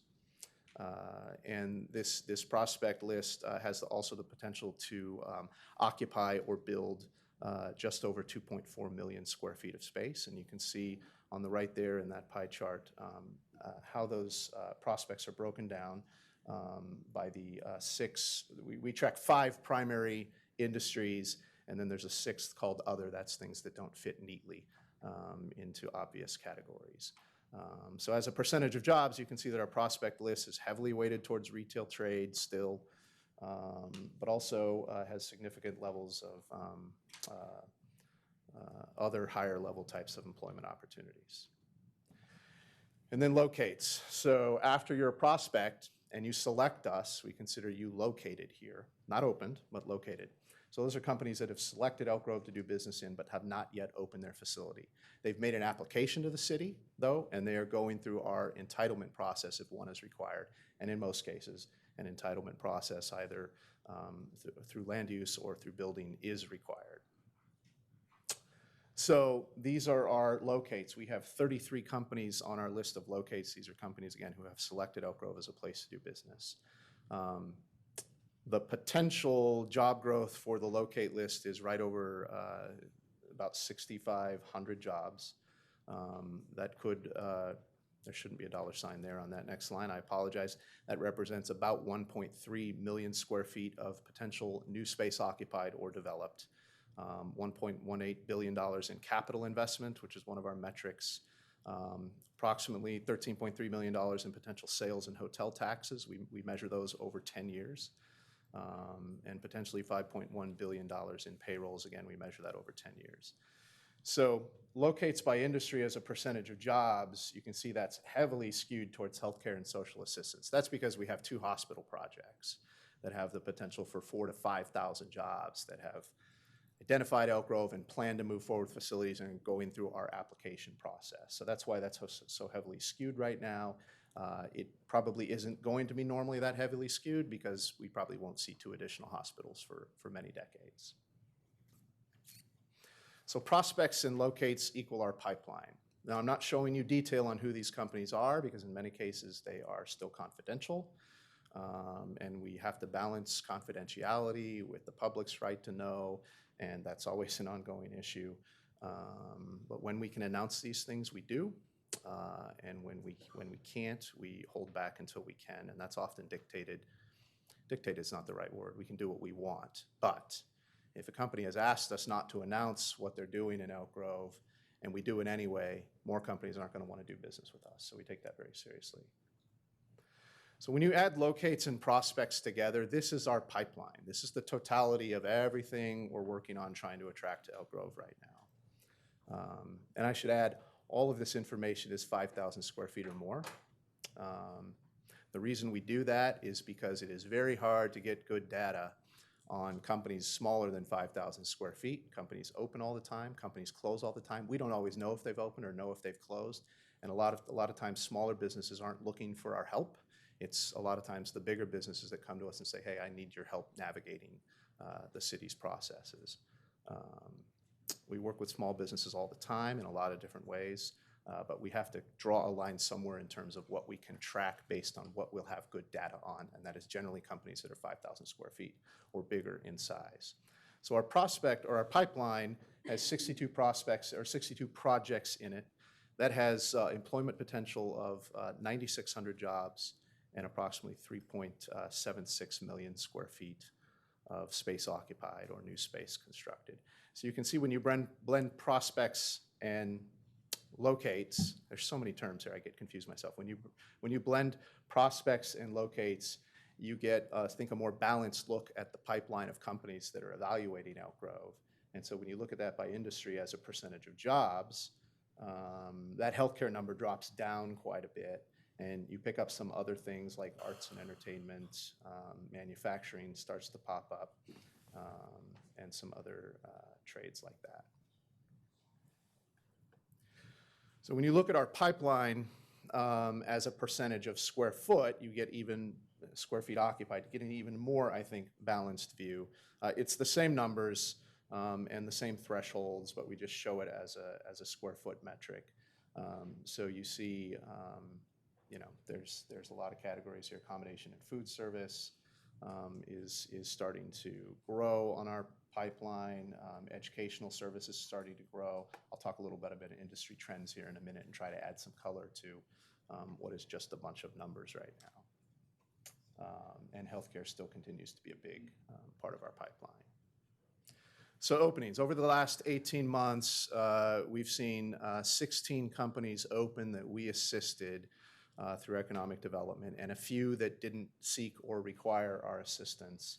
And so over that 18-month period, on a facility opened basis, this is a company that's there, we can find them. It's not just somebody who's committed to being here, it's somebody who went through a process and opened a facility. Again, we've had 16 in the last 18 months. That equates to just over 1,000 jobs. That's good. We've added 1,000 jobs to our economy in that time period. Almost 500,000 square feet of space was occupied. That was a $61 million cumulative capital investment. For your information, we measure capital investment based on the cost of constructing the facility, net of soft costs like architecture and engineering. And if it's relevant, we add land into that. If it's a lease transaction, we don't add land value. These openings are generating or should generate almost $20 million of sales and hotel tax over the next 10 years. Again, not every type of business we assist will generate hotel and sales tax. You have to be a retailer or a hospitality business. And that equates to about $493 million in payrolls. So this is the actual list of the openings. These are certainly all public because, again, these are companies that are there. Some of the larger ones over the last 18 months were Costco, Mi Rancho, which we recruited in a competitive situation. Apple expanded their footprint a little bit. We've had some very nice movement in our auto mall with Enterprise and Toyota, and actually some others that aren't on this list because they haven't opened yet. And a few other companies there as you go down that list. There was also some discussion at last year's annual report about closings and whether we're factoring that in. We are. Closings are probably the hardest things to factor in because, again, some businesses close and we don't know that they've closed. The larger ones that we could see, we see there's no sort of centralized clearinghouse on any of this information, so we kind of try to keep track of it as we go. There are certainly more businesses that have closed than this, but these are the more prominent ones that are over 5,000 square feet. And as you can see, we'll talk about this when we get into some trends, there's been a lot of activity in retail, and there's a few more that are closing this month that are not on this list that you'll see on next year's report.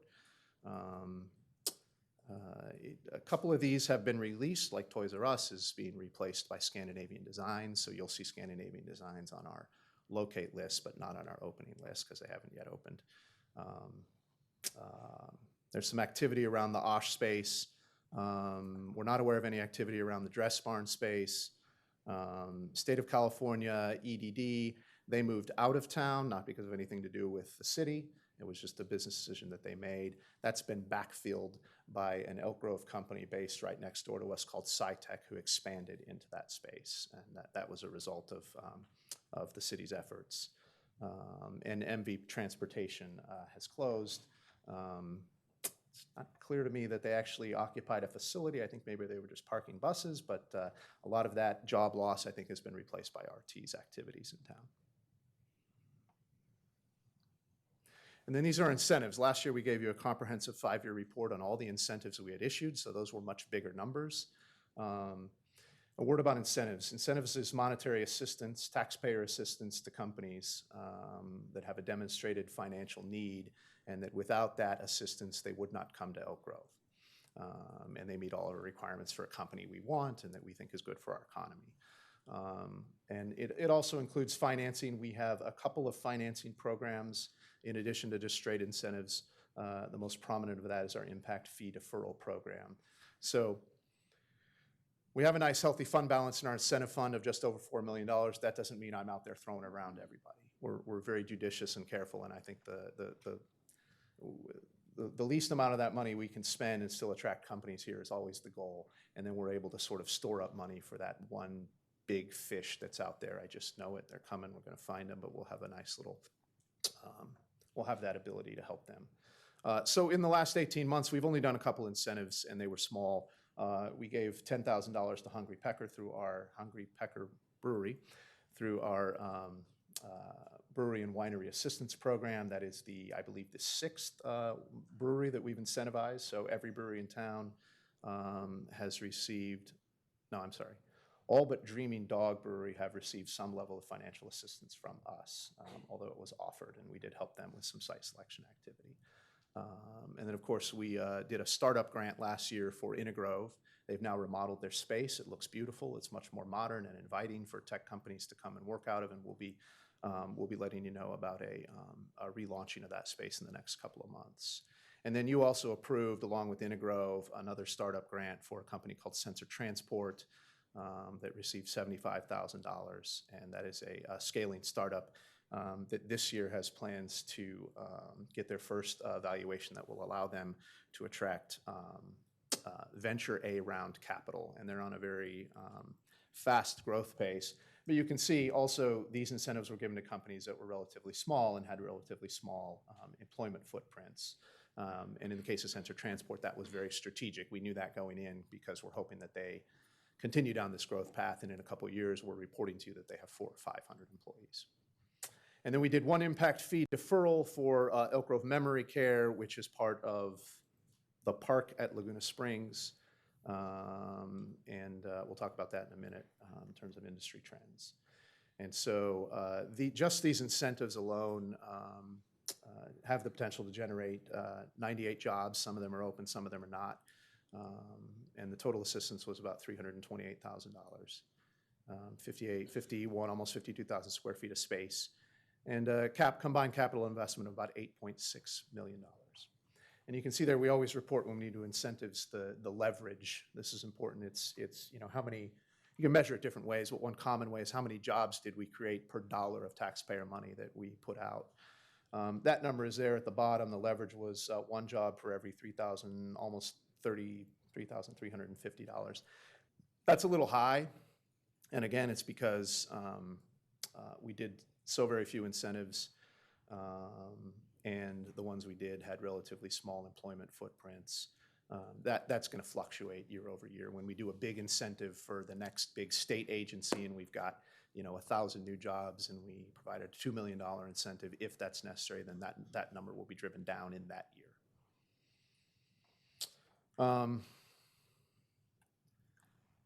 Apologize for how that's labeled. I'm sorry, actually, that's right. Those are incentives. Another important program we operate is the sewer credit program. This is my favorite of all of our incentives because this is money that typically goes to very small, early stage, kind of mom-and-pop, Main Street businesses.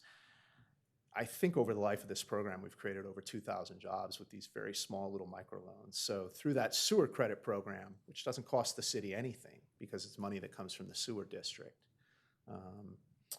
we're able to give out these small grant amounts, again, to these little companies. And we're pretty proud of the activity we've done on this. We saved small businesses over $300,000 last year just from this program alone, in addition to the work we do with startups. This is one of our primary small business support programs. The other thing I want to do is run you through some key market metrics. I think it's important that we track and are aware of sort of the health of our economy and how it measures up. It's probably not a secret our local economy is very strong right now because the national economy is very strong and the state economy is very strong. That has a trickle-down effect.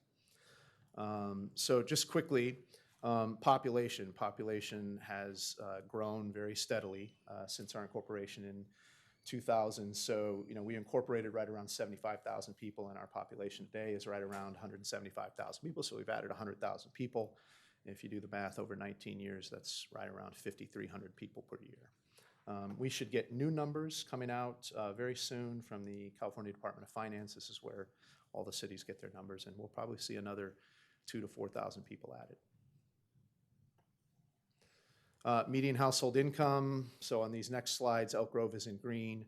So the sort of 5-year average for median household income is holding at about $85,000. You can see that's quite a bit more than the Sacramento, Roseville, Arden Arcade MSA, which is our MSA. And actually not that much less than San Jose, Sunnyvale, Santa Clara, which is the South Bay MSA. We choose to compare ourselves to both the region, the South Bay, the state, and the United States. So that's where we stack up in terms of median household income. That's for a family of 4. We're doing very well in terms of median household income. And then these are median home values and other key metrics. So you can see that we are slightly higher than the MSA average and slightly lower than the state. And 40% of the South Bay. If you factor in the peninsula and North Bay, that middle number there jumps up to about 1.4 million. So then we're more than 2/3 cheaper. And so that's one of our key business attraction metrics is you can come here and your employees can afford a house and they can put some money away and they won't lose that much income by doing so, and they'll come out way ahead. Rents are on the right. We're actually slightly lower than the MSA, but you can see we're more than half lower than, again, the South Bay. So this is what's going on with commercial real estate. One of the key metrics we track is vacancy. That's as good an indicator of economic health in a commercial sector as anything is, how much space do you have and how much is occupied. And economies that have high vacancy numbers are usually struggling, and economies with low vacancy numbers are usually doing pretty well. So you can see, there's no clear trend line here, so we didn't draw one. But retail vacancy rates in blue towards the bottom, you've seen a little spike in the last couple of quarters, and that's some of the items that you saw on our closing list and a few others that haven't quite hit that list yet. And then industrial can be all over the map. A lot of times, new properties will come online or somebody will vacate. And in either case, you see a spike in vacancy until it refills. So you see a lot of fluctuation in industrial vacancy rates. And likewise, office kind of goes all over the place as well. We're in pretty healthy spots on all three of those. And on the next slide, you'll see asking rents. That's another key metric of economic health, what kind of rents are being achieved for those spaces. You can see that we rarely see changes in industrial. It always hovers around 45 to 55 cents a foot. That's good for us because we're a bargain on industrial in the region. Retail, we're not the highest, we're not the lowest. We're hovering right under $2 a foot. Office, we're very good. We're one of the higher, well, it depends on how you look at it, but we're one of the higher office rates in the region. And in fact, we had an office lease for about 15,000 square feet in the last 18 months that went for almost $3 a foot, which is probably our highest ever. And here you see vacancy rates compared to other regions. So in the office, about 6.5%. You can see we're doing a lot better than some of these other communities. They have a lot more supply though, and a lot of older product that we don't have that is habitually vacant, and I think that skews some of these numbers. Average office asking rents are, like I said, we are by most measures the highest in the region. A lot of that has to do with scarcity and also the fact that we've added some good Class B plus space through correctional health and a few other projects in the last 5 years. Industrial vacancy rates, again, we're very competitive in this space. Competitive for businesses, not so great for property owners. And retail vacancy rate versus asking rents, again, we've always, well, I can't say always, since I've been here, we've had historically very low retail vacancy rates and pretty decent rents as a result of that. Folsom and El Dorado is always the highest in the region, and that isn't necessarily because they're doing anything different than us. They just have nicer centers, and those command higher rates. So the unemployment rate, this is really good news. We're the city of Elk Grove, and again, this is California's EDD department, Employment Development Department. We're hovering at, we're at 2.8% right now, and that is slightly lower than the region, but slightly higher than the South Bay comparison market, and quite a bit better than the state in the United States. And you can see that trend line on the right there as we came out of the recession, which really is that 2010, 2011 number, that it really started to go down and has gone down consistently since then. I mean, this is virtually full employment by economist standards. Anything under 3% is considered full employment because it's, the data that's drawn from is not 100% accurate, right? So there's always a margin of error. That's good. I like to remind people that we don't have a jobs problem in Elk Grove, unlike some other cities that have you know, like a Stockton or a Sacramento that have higher numbers because they have more of a structural unemployment issue. You know, we generally have well-educated residents who have jobs. Now, obviously there's 2.8% of the people that don't have a job, and if I tell them we don't have a jobs problem, that's probably going to be insulting. So I'm making a general statement. So once again, our economic development strategy around jobs is not necessarily jobs just for the sake of jobs. It's jobs that align with the skill sets of our residents that will incentivize them and induce them to quit their job in another city and work here in the same town that they live in. And that's a big part of our strategy. Jobs to housing ratio. So this is a key regional metric that you heard talked about a lot. It has varying degrees of utility, but it is a popular metric, and it's one that SACOG uses, and so a lot of cities also track this. So our jobs to housing ratio is now at 1, and I've already said this publicly. Now, what does that mean? It means that for every household or for every housing unit in Elk Grove, there is at least one job.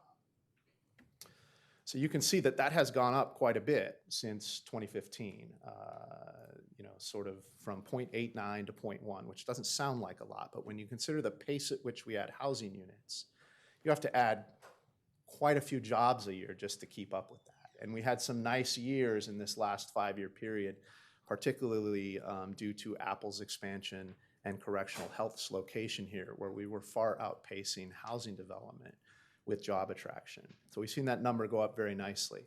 And 1 is an important milestone for this community, and I don't think we should overlook it. You know, we can launch from that.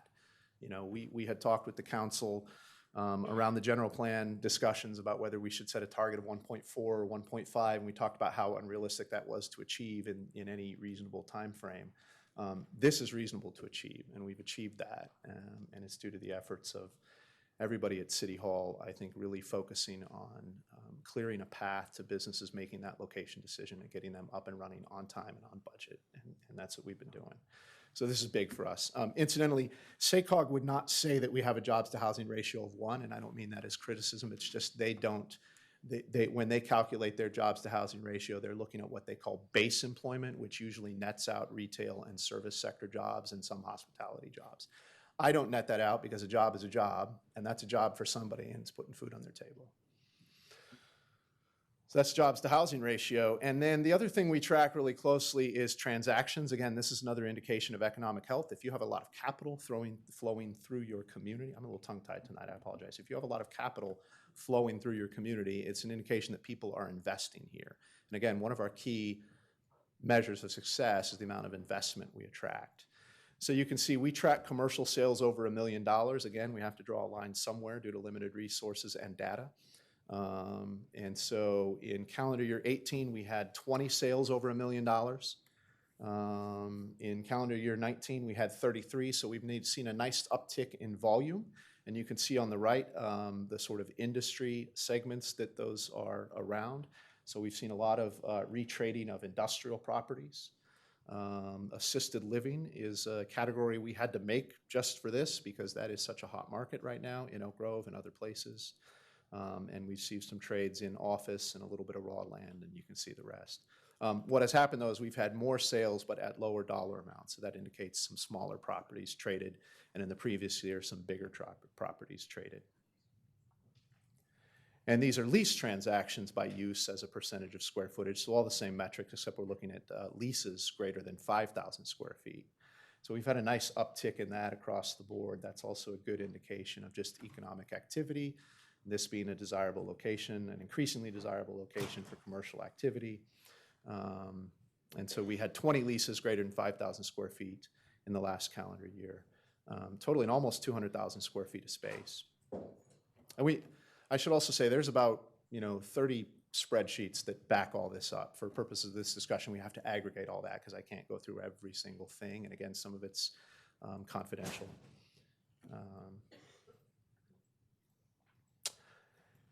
That shouldn't be on there. That was a bad slide. So I wanted to end and then potentially take some questions from you, but I want to talk a little bit about trends. What do I see happening in our economy, and what does it mean going forward? I could give you a sort of a 30-year outlook that I recently gave the chamber, but I think that's so fanciful as to maybe be unbelievable, so I wanted to kind of make it a little more of a manageable, you heard that speech, Pat, I wanted to make it a little bit more of a manageable timeline. I'm just so bullish that I believe in 30 years we're going to look like, it's going to be amazing what we look like. But in the short term, we're seeing some pretty clear trends. Manufacturing, industrial, and distribution, of which we have a very small area. We're seeing some real movement in that space. In fact, right now in our in our pipeline, we have 3 projects that would total almost 1.2 million square feet of new, not released, but new industrial space. All infill development, all near our current industrial area. That would be huge for us. And by industrial, I mean it's assembly, warehouse, and distribution. Industrial in Elk Grove does not mean big smokestacks and things like that. And we've never really been a hub for that, so it's good to see that kind of activity. And incidentally, about 200,000 square feet of that is speculative, and is the developer there is readying an application to come in and obtain entitlements and CEQA clearance for a speculative building. Which is something new for us, and that's a really good sign. Healthcare is another big trend, and as you know, the big talk in healthcare is 2 hospital projects that are going through our process right now. That's the CNU Medical Center Campus Hospital out on the west side, which I know is a controversial project, but from an economic development standpoint, would check a lot of our boxes. And then Dignity Medical Center, which was just announced 2 weeks ago, is another project that has gone through our process, but now needs to go through other processes before they can break ground. So that's good. Those 2 projects alone have the potential to generate 4,000 to 5,000 jobs. And those are good paying jobs. Your average hospital salary, and I'm talking average, that includes everybody from technicians up to surgeons, is about $70,000. So those would be great jobs to have in our community. And whether one or both get built, I don't know. It could be 0, it could be 2, time will tell. But what we are doing is processing both of those applications expeditiously and fairly, and doing the best we can to mitigate neighborhood environmental risks. But again, from an economic development standpoint, I'm very bullish on healthcare, both as a service that our residents need and as a really important job driver. The other thing we're seeing is memory care and assisted living. I talked about that for a little bit. We have 5 projects in various stages of either nearing completion in the case of the Landing, or just under construction in the case of the park at Laguna Springs, and then others in various stages of application process. So this is going to be a growing industry, and we're seeing this all over the state and frankly all over the country. I blame the baby boomers for that. We have a lot of people that are aging and are already in the market for skilled nursing facilities, memory care, assisted living. These are generally, in some cases, these are homes and apartments where you just add on those kinds of services, or they're centers where you go to for the day to get those kinds of services. So we should expect to see more of that. We've had great activity in the auto mall. And so we have had, in the last 18 months, we've had enterprise car sales open, so we'll see a nice little sales tax boost from that. Toyota opened a new showroom and service center. It's beautiful. If you haven't been out there, it's the nicest such service center I think I've ever seen. And Mazda has also just expanded their showroom and opened a new service center. And Hyundai has come in for an application for a new dealership. You may remember this from about 2 years ago. They were poking around. They went through a process for approval, so they got their entitlements, but they never moved forward on the project. They've actually come back and now are pursuing a building permit. So that'll be big. That'll be our first new dealership in quite a while. And I think it will include the Genesis line, which is a luxury car line. And then there's another dealership that I can't name, but is actively evaluating whether to move forward with the project. And you all know the importance of auto mall sales tax dollars to our general fund budget, so that's critical. We're seeing some really good activity in hospitality. Right now we have 4 hotel projects totaling 400 rooms, either in process in the case of 2 of them, those 2 being Town Place Suites Marriott, which you can see right across the street here. which should open any month, but we've been assured Q1 of this year. And Candlewood Suites, which is another extended stay product that is going through an application process on the west side near I-5. And there are 2 other projects that I cannot name, but are they being actively evaluated and planning. And on one of them, it would be an excellent elevation in brand for Elk Grove, which we need. And we expect that application very soon. So we could have 4 more properties and 400 rooms open for business within the next 2 to 4 years. So that would be good as we continue to grow our hospitality market. On the office side, we're seeing a little less activity there right now, but there are some things in our prospect pipe. One includes a 70,000 square foot spec office building. So I've said spec twice. We haven't said that twice in the 5 years I've been here. That's a really good sign. When you see speculative development in your community, it means people are really literally and figuratively banking on you. We're expecting an application on that spec office project soon. I think the hope is it won't be spec by the time they go to open it, but it would be a speculative start of construction. We're also in the midst of trying to nail down a fairly significant office user who we have, we are sort of trying to close a deal on a 500 person or 500 job office user. I can't identify who or where right now, but it's been a 2-year effort and it's been very competitive and we are close to winning, and that's another thing we haven't been able to say a lot of times. We're actually starting to win some of these regional searches now, and that's good too. So that's what's going on in office. Higher education, we're seeing some great activity. Cosumnes River College has now budget approval and is going through their design process on phase 2 of their campus here in Elk Grove. So that's huge. That's huge for employment. That's huge for investment. It's huge for workforce. Couldn't be happier about that. And then we have 2 4-year universities that, again, I can't name right now, but we'll be revealing soon, but you would know the names, and they are evaluating Elk Grove, not for campuses, but for programs in satellite facilities. It's not Cal Poly, Darren. But often that is where you start to build that relationship, is through satellite facilities. And so we'd be very excited to get those here. And I think, that's one of our target industries, is higher education. And then it's not higher education, but the Fortune School was approved. And that's a great, in my opinion, a great charter school that serves a real need, and is actually the first non-residential project that's been approved in SEPA. And then I want to close just by talking about retail trends, because there is a lot going on in the retail world right now, and I know some of our residents have expressed concerns through our social media platforms, which we track. Our PR and marketing team track that very closely and bring that kind of stuff to my attention, which I appreciate. And so, we are seeing some closings in Elk Grove right now. So Dick's, that's a big one. Dick's closed quickly.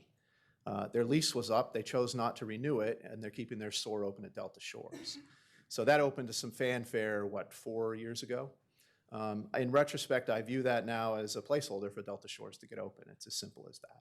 They don't see Elk Grove as a 2-store market, and retailers consider Delta Shores serving the Elk Grove market as much as the South Sacramento market. So I think that's what happened there.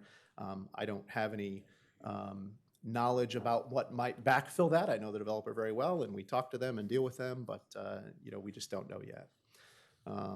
So other closings, of course, we've talked about Stone Lake Landing. That has the potential to close, so there are some lost businesses there as a result of the CNU project, should that be approved, and we don't know if that's the case yet. But we've helped at least one of those businesses relocate, and I'm not party to the discussions between CNU and those businesses, but when any of those businesses need help and they come to me, we'll help them in any way we can, and that's what we did in the case of at least one of those businesses.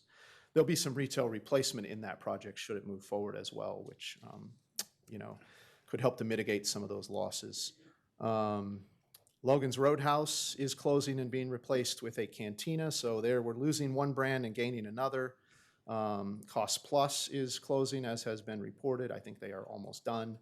and Dress Barn in that same shopping center. That's Elk Grove Commons at Elk Grove Boulevard and Bruceville Road. Don't have any insight yet on what will be going in there. Elk Grove Marketplace, which is at Bond Road and 99, we lost Toys R Us, but we've gained Scandinavian Designs. I kind of see that as an upgrade, especially in a retail setting that we don't have much of, which is furniture. And in that same center, the Sports Chalet space is still vacant. And over at Laguna Crossroads, at Laguna Boulevard and Bruceville Road, Osh closed, which is unfortunate. That's a great old California brand. I remember going there when I was a kid with my dad. But they are reconfiguring that space and cutting it up into smaller spaces. They have a couple of leases in place, which I cannot name, but they're good brands. And they're looking at some others, so I think that will release soon. And we just heard that Pier 1 Imports is closing, and I don't know what's replacing that. That's also at Laguna Crossroads, but on the south side of the street. So what's going on in retail? I mean, I'm not an economist, but I do track this stuff. What I think is happening, and what a lot of economists think is happening, is you have a lot of legacy brands that did not or refused to adjust their business models in the face of online competition from outlets like Amazon and predominantly Amazon. You have other legacy brands that did. These are examples of those that didn't, with the exception of Dick's. Again, that's a unique situation. They're actually thriving. They're one of the few brick and mortar stores that are thriving. Unfortunately, they're just not going to be here. So examples of ones who made that adjustment: Best Buy, Target, Walmart, and Costco, the large format retailers who went from in-store only to omni-channel, where you can shop online and pick it up at the store or vice versa. They're doing well. And so I expect to see more of that and less of some of these legacy brands like Toys R Us who just sort of died a slow death. But that is offset by some positive news, right? Which is the Ridge and Costco, that center is doing well. It's under construction. We hear it's leasing well. Some of those tenants have been announced, some have not, but I have no doubt that will fill up. You have some other boutique retail like Capital Reserve. And then, of course, we are working on some of our own retail activity through Project Elevate, which I'm not going to get into tonight because it'll be coming to you in a couple months. So those are just some trends to consider. And, you know, there's some other things going on around personal storage. We seem to have no end to fast food. I sort of wish we did at some point. But again, I think some of these projects like Elevate and Railroad Street will help to counterbalance and give us a higher level of dining quality. We're seeing a lot of car washes and gas stations. We're having a real boom in car washes right now. There are 4 of them. And actually 2 Chevrons and a Costco gas have opened. That is what it is. And then finally, multifamily. I'm really excited about this. We have 9,700 housing units in our pipeline. 9,700, right? So if you look at our average household size, you guys have heard me say this before. So those are projects that either are being planned that we know about or have tentative maps in place or are under construction or have recently opened.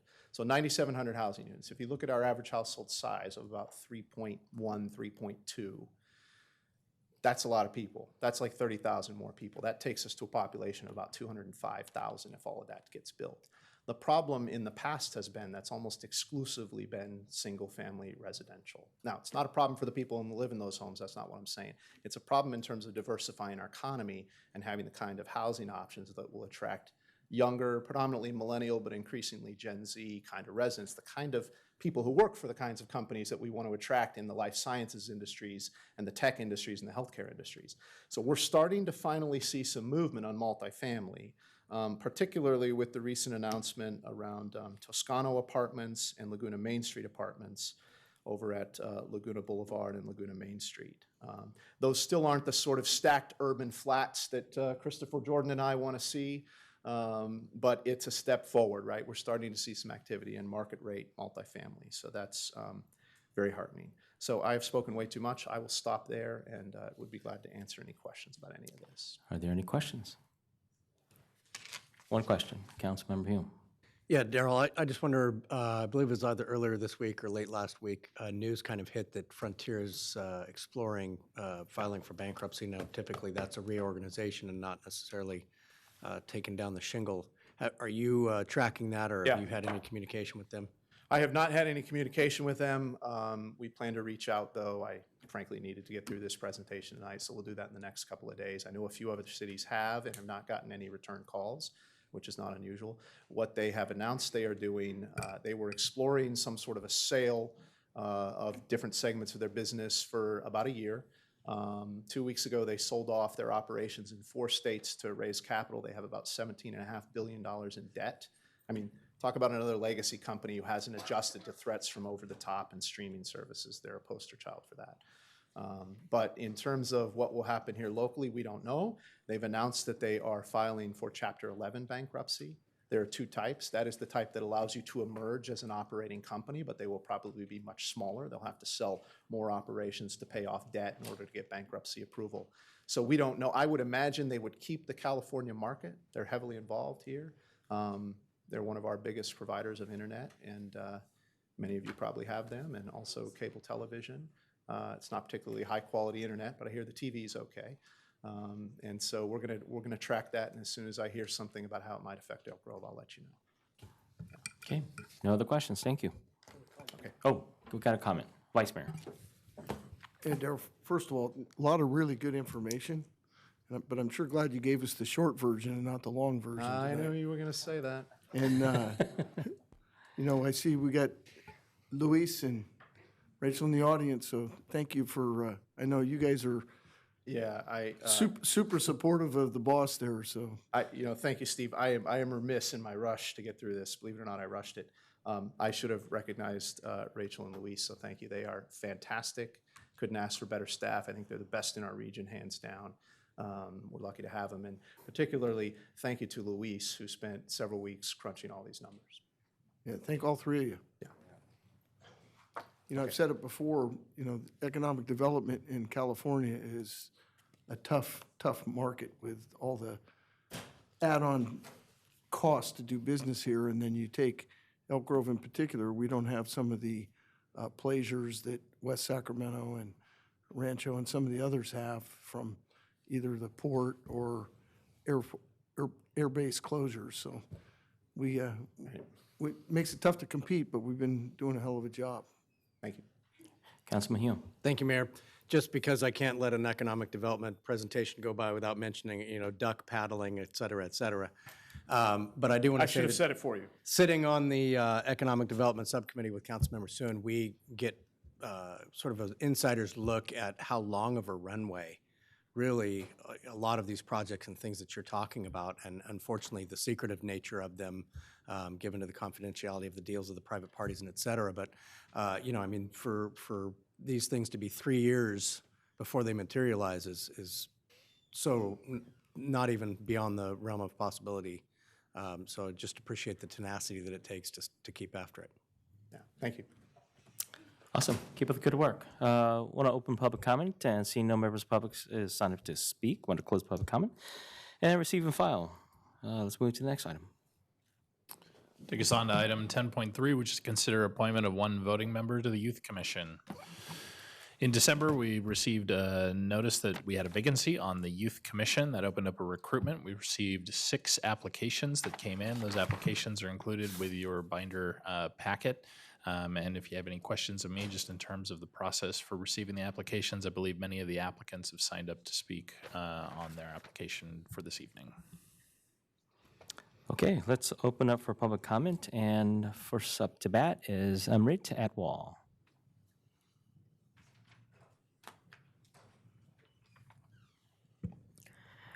Good evening, Mayor and Council members. My name is Amrit Atwal. I am a 10th grader in the medical pathway at Cazumans Oaks High School. This is my second application for the Youth Commission because I am dedicated to making a difference in my community. I would love to be considered for a position on the Elk Grove Youth Commission, and I'm very honored to be a candidate. The Youth Commission does not consist of any students from Cazumans Oaks High School, and I will be proud to represent my school. Engaging my fellow students in city affairs is one of my objectives because the youth voice is important. Last year, I led a team from the environmental club at Cazumans Oaks High School to ask you all to consider the removal of styrofoam takeout containers, and my team participated in public comment today. Between 2015 and 2017, the events organized by the Youth Commission were informational, focused on the futures and careers of children, but not addressing the issues that affected them in the present. Starting from 2018 and currently, the events have become more exciting and appealing. But we are still focusing on the futures of the youth, not helping them to cope with the problems they are having today. I did not find any information stating that the Youth Commission addressed difficulties like vaping or depression. The youth in Elk Grove struggle with these issues. Depression can even lead to vaping or other drug use. If selected to serve on the Youth Commission, I would work to create programs to help children and teens overcome the obstacles that they face daily. Please consider my application. Thank you. Are there any questions for me? Are there any questions? Good job. Thank All you right. for being here, though. Next speaker is Selena Enriquez. So, You're already on the commission. You can't apply twice. I am aware, but coming into the commission, I came in with a mindset of an activist, and I was thoroughly shut down. When you come into a mindset where you think that you can just get it done by saying it, it's disappointing to realize that, you know, there are processes to go through. So I figured it would be a good idea to come up here and just let everybody in the room know what the Youth Commission is, so that way they can get an understanding of what it is not, which is another thing to put on your college application. The Youth Commission has greeted me with so many wonderful opportunities, and I've made friends on the commission, and it has taught me a very valuable lesson about civics, which is you need to be patient for things to happen. And if you're not patient, this is definitely not something for you. If you're not going to speak up, this is definitely not something for you. You need to be a contributing member of the commission to get things done. So the time commitment is, recently, since we've been working really diligently on these upcoming events, we've had 2-hour meetings. This can sometimes include people coming up here, like a couple meetings ago we had paratransit come up and Bill Myers talk about his, what was it called, Charter for Compassion. And so that had led on to our meetings being pretty long. And our events usually take 4 hours, so that time commitment is about at least 6 hours a month, which if you can't make it, it's okay to step down from it. And the biggest thing that I expect from everybody who applies to the Youth Commission is that you will contribute, because there are too many people who are just there so that way they can be there and just write it down on a piece of paper, and that's not what we need. We need people who care about the youth in our community, who are willing to make a change and willing to step up and represent those who they are supposed to be representing. Let's see. I'd also like to address Emirates' concern with the mental health issue in Elk Grove and vaping. We did try to have an event for that, but it was too close to CSD's Unity Day kind of thing that they were having going on, so we decided to wait and see what they had to say about that. And then some advice for you guys is we already have 1 Elk Grove High School, 1 PG, 3 Laguna Creek, 2 Franklin, and 2 Sheldon, so we don't have any CO and we don't have any Monterey Trail. And I would just like to mention to everybody that if you don't get in today, it's okay, because I will be back here in 6 months lecturing you all again, and you all have another opportunity, and I wish you all the best of luck in the commission. And yeah, just know that I really hope that you take the commission seriously and you have fun.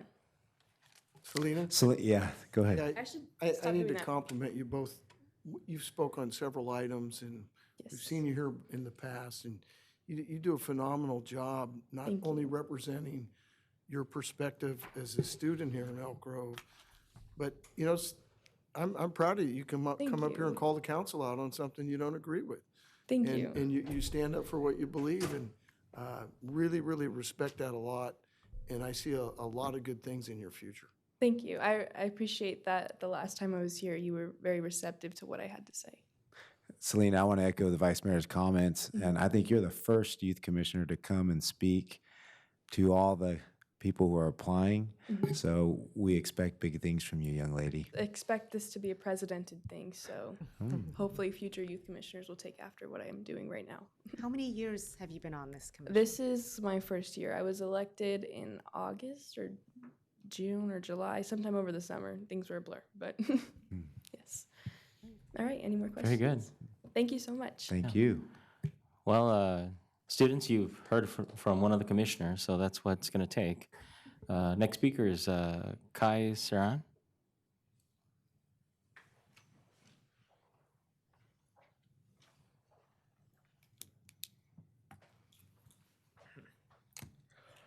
Greetings and salutations, Mayor and City Council members. My name is Kai Saran, and I'm currently a junior at Franklin High School.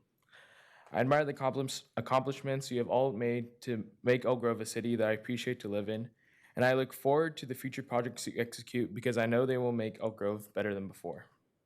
Since the last time I spoke here, I've been selected to be a student ambassador and an intern for the Elk Grove Unified School District. And as seen through my accomplishments, I've shown that I hold the leadership, management, and creative skills to develop the Elk Grove Youth Commission and its goals further. With that in mind, I would greatly appreciate it if you would consider me for the remaining position on the Elk Grove Youth Commission. Thank you. And I would also like to reference Selena's comment. I do plan on taking action, and I don't really see it as something to put on my resume or whatever I'm applying to, but I do see it as an opportunity to take action in my community. Any questions? Yeah, Mayor, not a question, but I just want to say it's a good thing you don't want to use the commission as something to put on your resume, because you don't have room on your resume to put anything else. I got to tell you, if I need a job here in the next, how long are you in school? I'm going to hire you as a resume writer. Fantastic job. Yeah, very impressive, and congratulations. Thank you. Actually, I do write resumes as a job. Well, consider this a free plug. Hire this kid if you need a resume. Is this your second? This is your second time Yes. applying, right? Very good. Thank you. Yeah, thank you. All right, next speaker is Casey Parson.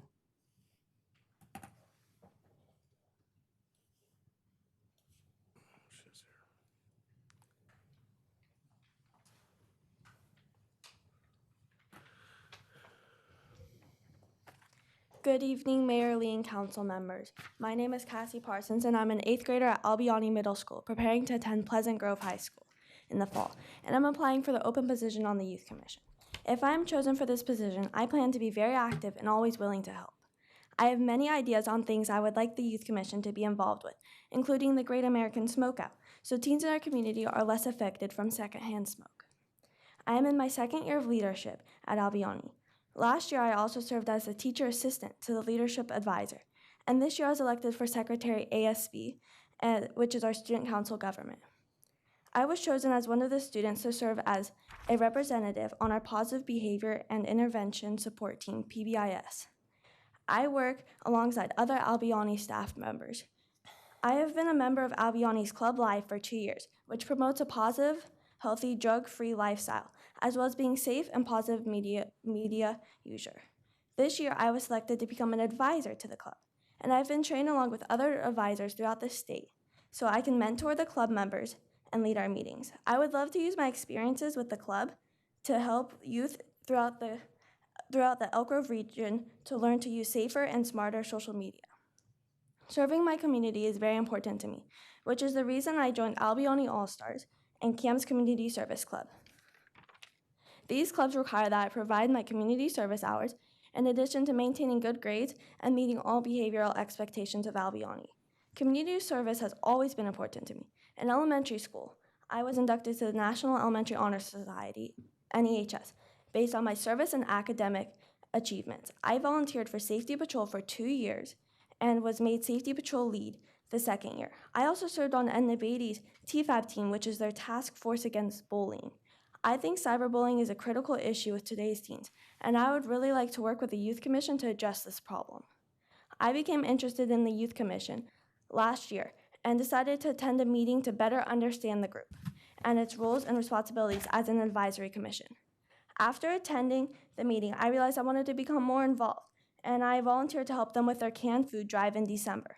I also volunteered for other city activities, such as decorating the city's float in 2018 for the Dickens Fair Parade. This is my first time applying for the Youth Commission. I would really enjoy being part of the Youth Commission so I can help the youth in my community and make a positive impact. As a bonus, I would get to have fun, help plan events for the city, and make new friends. Since I'm only in 8th grade, I would have 4 more years to be commissioner, which would allow me to build upon each year's experience in order to provide better service for this community. I would get to serve for all 4 years that the commission provides. Thank you for your consideration. Mr. Mayor? Go ahead. Cassie, you were the only applicant from whom I received an email, and I just want to tell you that that sort of initiative in Moxie to take the step to actually reach out and go above and beyond what was required is going to serve you well in life.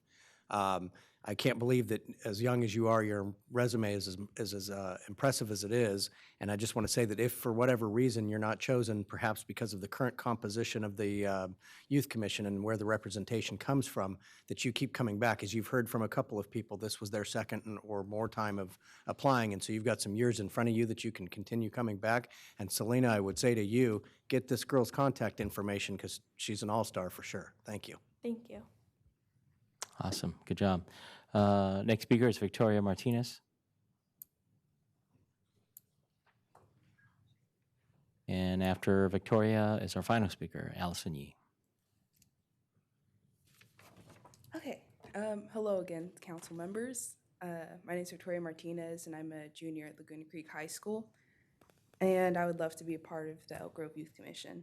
So last time I applied, I didn't get the spot, but I took your advice and I decided to keep attending the city meetings and the youth commission meetings, or as much as I could. And I believe that due to that, I can be a link between both my youth perspective, but also the perspective of the adults that do participate at the city council meetings. And I mean, regardless of what happens, I'll still continue going to the meetings and volunteering and doing all I can to like help the community and bring unity within the community. And yeah, that's basically it. Well, thank you for your time, and yeah. Victoria, thank you. And I know you're always here at the meetings. We see you afterwards, staying late. Thank you for being here again. Yeah.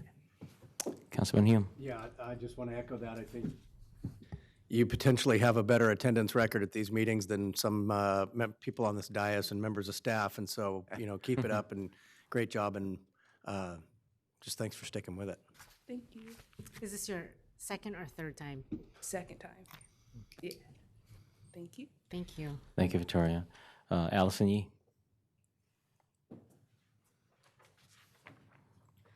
Hello, City Council and staff once again. As you saw earlier, I presented with the group for restricting the use of expanded polystyrene. I'm a 10th grader from Cosumnes Oaks High School. This is my second time applying. I applied in about August, the summertime of last year. And if elected to the Youth Commission Board, I want to help the youth feel very involved in the community, because as a person going through their childhood and teenage years, it's very important to feel welcome to the community and everything. As you can see probably from my application, I am a part of many school clubs and outside school clubs. One event that I would really like to, if elected on this board, to put would be one for bringing more awareness to anti-smoking. I really think that it would be a great idea to do something like that, and that it would really benefit our community. One thing I didn't put on my application, because it's kind of weird to put on your application, but actually when I was younger, I was diagnosed with craniofacial fibrous dysplasia, which is basically, it has made me a little different from my peers. However, I feel like because I'm different, I really want to help create a change in my community, but I still want to become I just want to be a normal kid and participate in activities. So if elected, please consider me for Youth Commission. Thank you. Allison, I just want to say you're above average. You aren't just a normal kid, so I'm thoroughly impressed with the way you articulate yourselves, as well as many other students here. So I did hear you get a little bit choked up and how difficult it is to be a little bit different, and I totally appreciate and understand that. Yeah, thank you. Thank you so much. Yeah. I just wanted to say that this year, the doctors told me that it's stabilized, and that I I'm kind of free of it, so I'm really happy to be free. Yeah. Thank you. Yeah. Congratulations. Happy Good for job. you. All right. There are no additional members of the public signed up to speak. Want to close public comment? Members, who wants to dive in first? Vice Mayor? Mayor, it's your decision. Oh, really? Okay. I'm gonna have to flip a coin on this one. You know, you guys are unbelievable. Yeah. You know, obviously, this is the first time I recall hearing Cassie speak, and you did an excellent job. And I did receive your email, and I did respond to you, and I'm glad to see you here today, because it's not a requirement to be here, but almost everyone who signed up came here. So not only do we have your resume, but we get to hear you personally, hear how you speak, see how you conduct yourselves, and you're spending the extra time and investment. And you get a little taste of what we have to go through on this side of the dais. But Cassie, the tough part is you're being 14, and one of the criterias we're trying to use, if you looked at the staff report, is trying to ratio the number of schools in the districts, and you're in a district that is heavy. There's 4 from District 2, and then you're gonna, if I heard you correct, you're gonna feed into Pleasant Grove, which I think we have at least one. Yeah, we've got one student, and as was mentioned, some of the others don't have any representation from their schools at all. But with that, as was mentioned, if you don't get picked tonight, I hope to see you in future applications. But you can also do like, I think it was Victoria's done, is she's continued to go to the youth commission meetings, so you kind of have a flavor for what that is, and helps build that resume up a little more and shows the extra initiative. But, well, I tell you, you guys make it really, really tough, because you're all so well qualified to be able to represent your schools and your district. Yeah. I think, for me, it's kind of narrowed down based on the criteria we're trying to do between Victoria,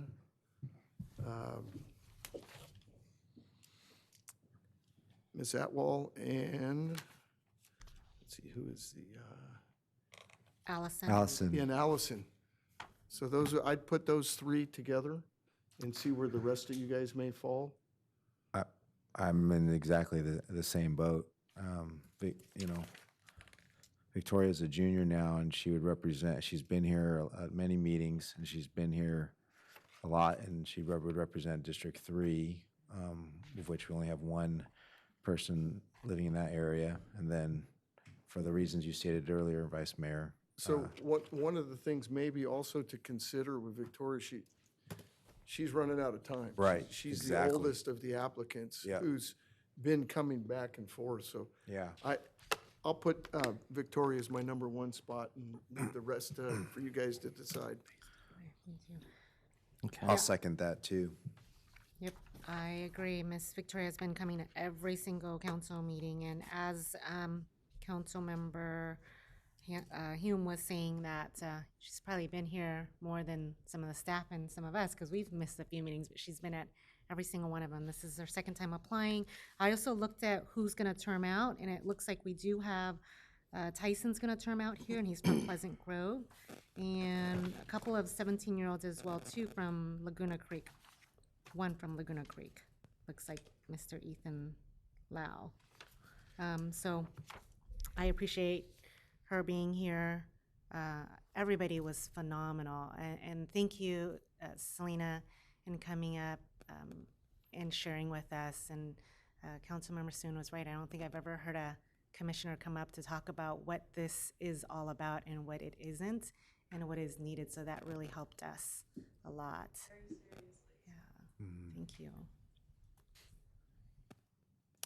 Well, as you continue to ponder, I want to throw something out. Maybe we've talked about it before, but we've got 9 on here. But would the council be open to expanding maybe to 2 more positions? Is that maybe too much?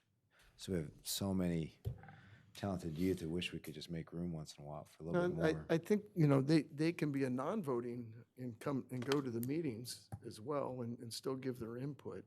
I mean, I think we kind of drew the line at 10 because that's a pretty big field for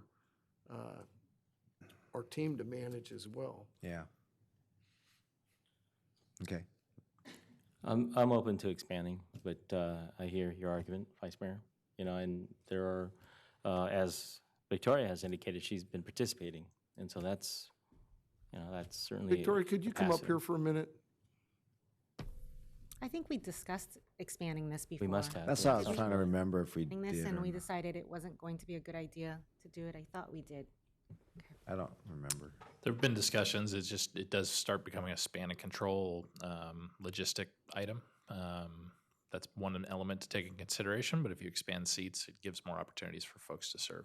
So, Victoria, maybe you can give us what your experience was, because you've been doing this for, a year, going to youth commission meetings? Not a year. Like more recently, I've been starting to attend them because I didn't really know when they were because it was like a weird, it's like I think it's like the first Tuesday of every month, but like sometimes I miss them because I don't remember when, but like one of my friends that's on it reminds me and then I go. But yeah. So did you feel that you were able to Participate? be heard and add to everything, even though you weren't formally on the commission? Yeah, there's always opportunities. So usually they're not used to people like actually signing up for public comment, but it's basically the same structure as this type of meeting to where you just say like, I want to like make a comment. Okay, so you found it valuable to be able to be involved still at that level? Yes. Okay, no, thank you, that means a lot. All right. Selena, can we ask you a couple of questions as well, too? So, yeah, if you don't mind coming up. We were just talking about expanding this. What are your thoughts on expanding and adding more youth commissioners? I have mixed feelings about it because I know there are ways that we can still incorporate multiple perspectives without having to expand the commission. I think a lot of it boils down to like what schools do we have on the commission, and when we elect somebody to the commission, how valuable is their voice? Because there are some people on the commission who don't say anything the entire time, and it's like, why are you here? So I think that this decision right here is really important because we can still get that diverse perspective without expanding, but also considering that our population is growing. Maybe with the upcoming census, we can get a better grasp of whether or not it would be a good idea, considering that there are 7 secondary schools or high schools in Elk Grove. That includes like Valley, or the Elk Grove Unified School District, that includes Valley High, CO, all those people. I think that it would be a good idea to maybe have 2 representatives from each school. So if we were to expand, I think I would draw the line at 14, but keeping it at that small number so that way it doesn't get too crowded because we can barely fit all up there as it is. Yeah, that was kind of like the 10 issues. Well, and Selena, with you being here, you're seeing how many of your peers are really interested. Yes. And so ones that aren't chosen, maybe your commission can reach out to them, using the contact information through Jason, and invite them to attend and at least sit in the audience and participate. I'd love to see more faces at the meetings. Kind of gets lonely just talking to the same kind of people. So. Hey, you know how we feel. Yeah. So yeah, I'd love to see more people come to the meetings, and I wouldn't be upset if there were more positions, but I think that we just have to take a look into like the statistics of like how many people we have and how many are applying based on how many students are in the actual district and lots of other things. But I can work with you guys on that if you are interested. Thank you. Okay. Okay. Councilmember Hume, you have anything to input? I agree with what's been said thus far. All right. Why don't we do this? Students, I do appreciate you making the effort applying. Don't forget, as Victoria had indicated, this doesn't, whatever the decision is, it doesn't preclude you from participating. I would encourage you to continue to do that. There's going to be many opportunities, and for those of you who are younger students, please continue to apply. I think there's already a consensus. I'm prepared to push forward Victoria Martinez as the next commissioner. Right, we good? Great. Great, all right. Mayor, you would have had a tough time with 4 of us supporting Victoria. and I you go a know, different route. that made it really easy for me, because, but, you know, I mean, obviously, we, as council members, are thoroughly impressed with each and every one of you. Your resume speaks for itself, and of course, the fact that you guys are here late at night, speaking before us and pitching your case makes us reassured that the future is going to be in good hands. So thank you very much, and let's adjourn this meeting at 8:31. Congratulations.